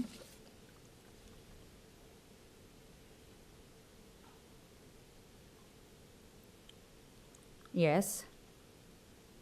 I'm just trying to get to the plan. Which one? Looks like 10? Yeah. Okay. And the second, less. Okay. All right. Does anyone else have questions? No? Sorry? I know. Like it's a little bit of everything, right? It's pushing the envelope in the eaves. I don't know, on a new house, why the eaves need to project into the east side yard. Yes.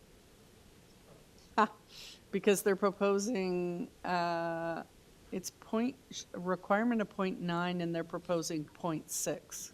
So that's variance number 6. And you get closer to the lot line, then you extend the eaves. Then you're, yeah. Not keen on those. No. The driveway, the coverage is okay. The driveway, a bit wider. I mean, for me, the redeeming quality is that it's a 2-unit. It's a duplex. Yeah. Right, and it's providing some additional Yep. housing, and sometimes I think there's some flexibility that's warranted on providing multi-units on tight residential streets. So, if it weren't for that, I think I'd be more negative. Critical. On, Yeah. more. Okay. Do we want to take it into committee then? So, sorry to interrupt. Yes. Madam Chair, we do have one. Oh, yes, I'm sorry. Yep, that's okay. Sorry, getting tired. Last one.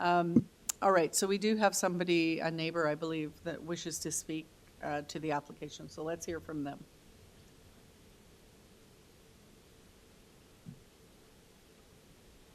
Good afternoon, Madam Chair, as well as the panel. My name is Lionel Newman, address 474 Glen Park Avenue. I'm the neighbor to the east. Okay, thank you. And I had logged a letter of concern, and my comments were that there is not one, but 8 variances that exceed the actual zoning bylaws, which is a concern. You, Madam Chair, you obviously highlighted the height of the walls in the front as well as the back. That has concern to me. And I know that you're showing a bunch of people on the screen that had signed. This is the first that I'm hearing of this proposal. And you would think as a neighbor that common decency would be to let me know before it got to this stage. So as you can see, I was never approached on this project, if you will. Right. Additionally, I've logged my concerns that the east side of the property of 476 is excessive in the sense that it will be very close to my property at 474 Glen Park. It takes into consideration accessibility to the west side of my building, which includes an Enbridge gas meter, as well as heat exhaust vents for fireplace, dryer, as well as proper maintenance for the eaves troughs, which makes it extremely difficult to access if it's going to encroach or be that close to the property line, not to mention water runoff. Okay. And once again, I'll just highlight or underscore that there was no consultation to us at any point that there was going to be a 2-unit, 2-story dwelling by our neighbor. All right, My concern is that that sets a precedent by which changing the composition of the established single residential dwelling neighborhood. There are no two-story buildings on this street at all. so the application, there's no variance for the 2-unit building. The 2-unit is permitted, so there wouldn't be a need to notify you of that. That is something that's permitted by the zoning. I understand your other concerns, though. Do we have any questions for this speaker?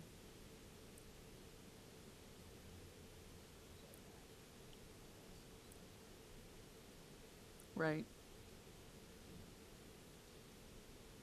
All right.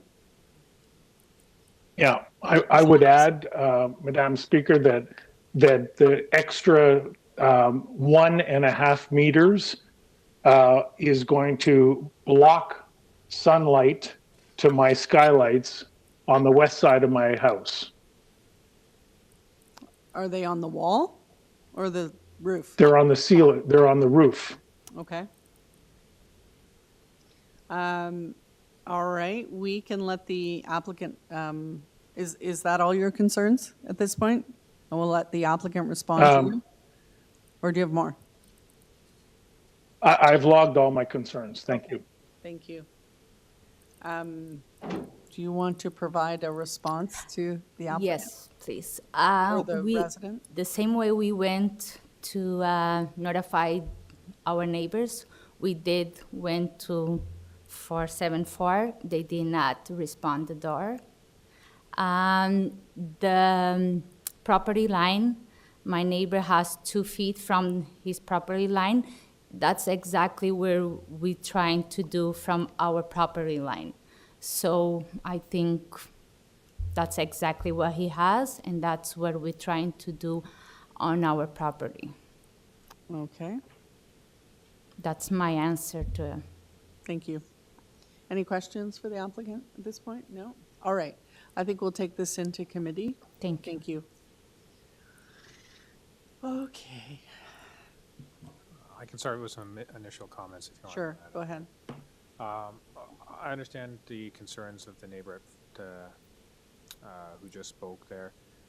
I will note, just for his own benefit and for the benefit of everybody here, when I compare the site plan that's been drafted with his own property, the front and rear align very closely. There's only a few centimeter difference between them, so that the length is effectively the same. The side yard setback is effectively the same between the two, what's proposed. What he's saying about the height is at least somewhat correct. It is taller. Whether it's going to block the sunlight going into his skylight, it's difficult to tell from these plans. Mm-hmm. And I think my comment from earlier is that I'm willing to have a little bit of flexibility for the increased number of units. I mean, as of right, they could have 4 units on this property right now without seeking any permission. They're going for 2 units. And while I recognize it's a bit taller, part of the factor is that garage on the ground floor, whereas the neighbors is on a bit of a reverse slope and sunken in, making kind of the main principal difference there. So on balance, I think I can get behind this and support this application. All right, thank you. Any other comments, concerns?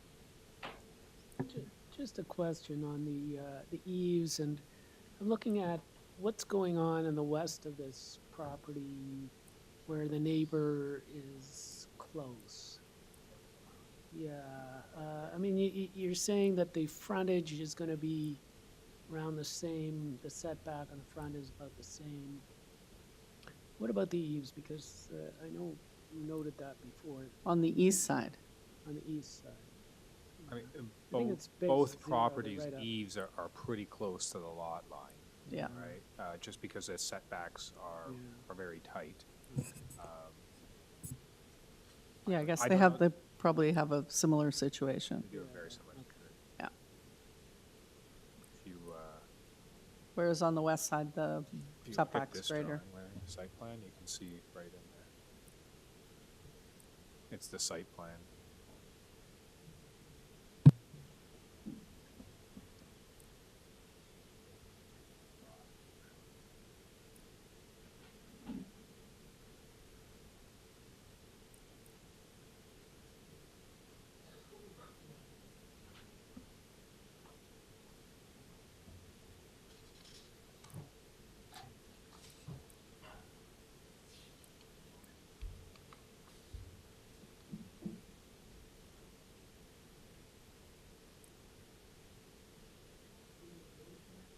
Not yet. Yeah, well, Madam Chair, I'm inclined to see things the way my colleague does. I think it's going to be, I think it's minor. I think, well, is it minor?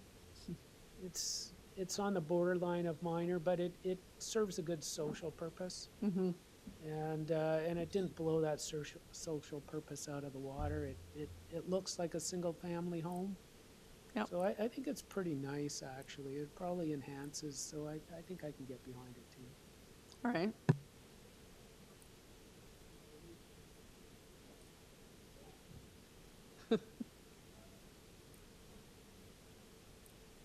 Yeah. Okay, all that being said, Madam Chair, I'll put forward a motion to approve this application subject to the conditions of the urban forestry memo attached. All right, thank you. Do we have a seconder? I'll second it. Mr. Schwartz, thank you. All in favor of the motion? That is unanimous. Your application's been approved. Thank you. I really appreciate it. All right. Have a nice weekend. And on that note, it's 6:22. The meeting, do we need a motion to adjourn? Do we? Sorry? Terminate? Oh, right, terminate. I hate that. I was going to research that and then I forgot. Meeting to meeting, I forget what I'm going to do. All right, to end the meeting, to conclude the meeting. How I will about that? put forward a motion to conclude the meeting. Thank you, Mr. Bartolo. And Mr. Kibu seconds that. And so we're concluded. Thank you to staff. Thank you to the panel members. Happy long weekend.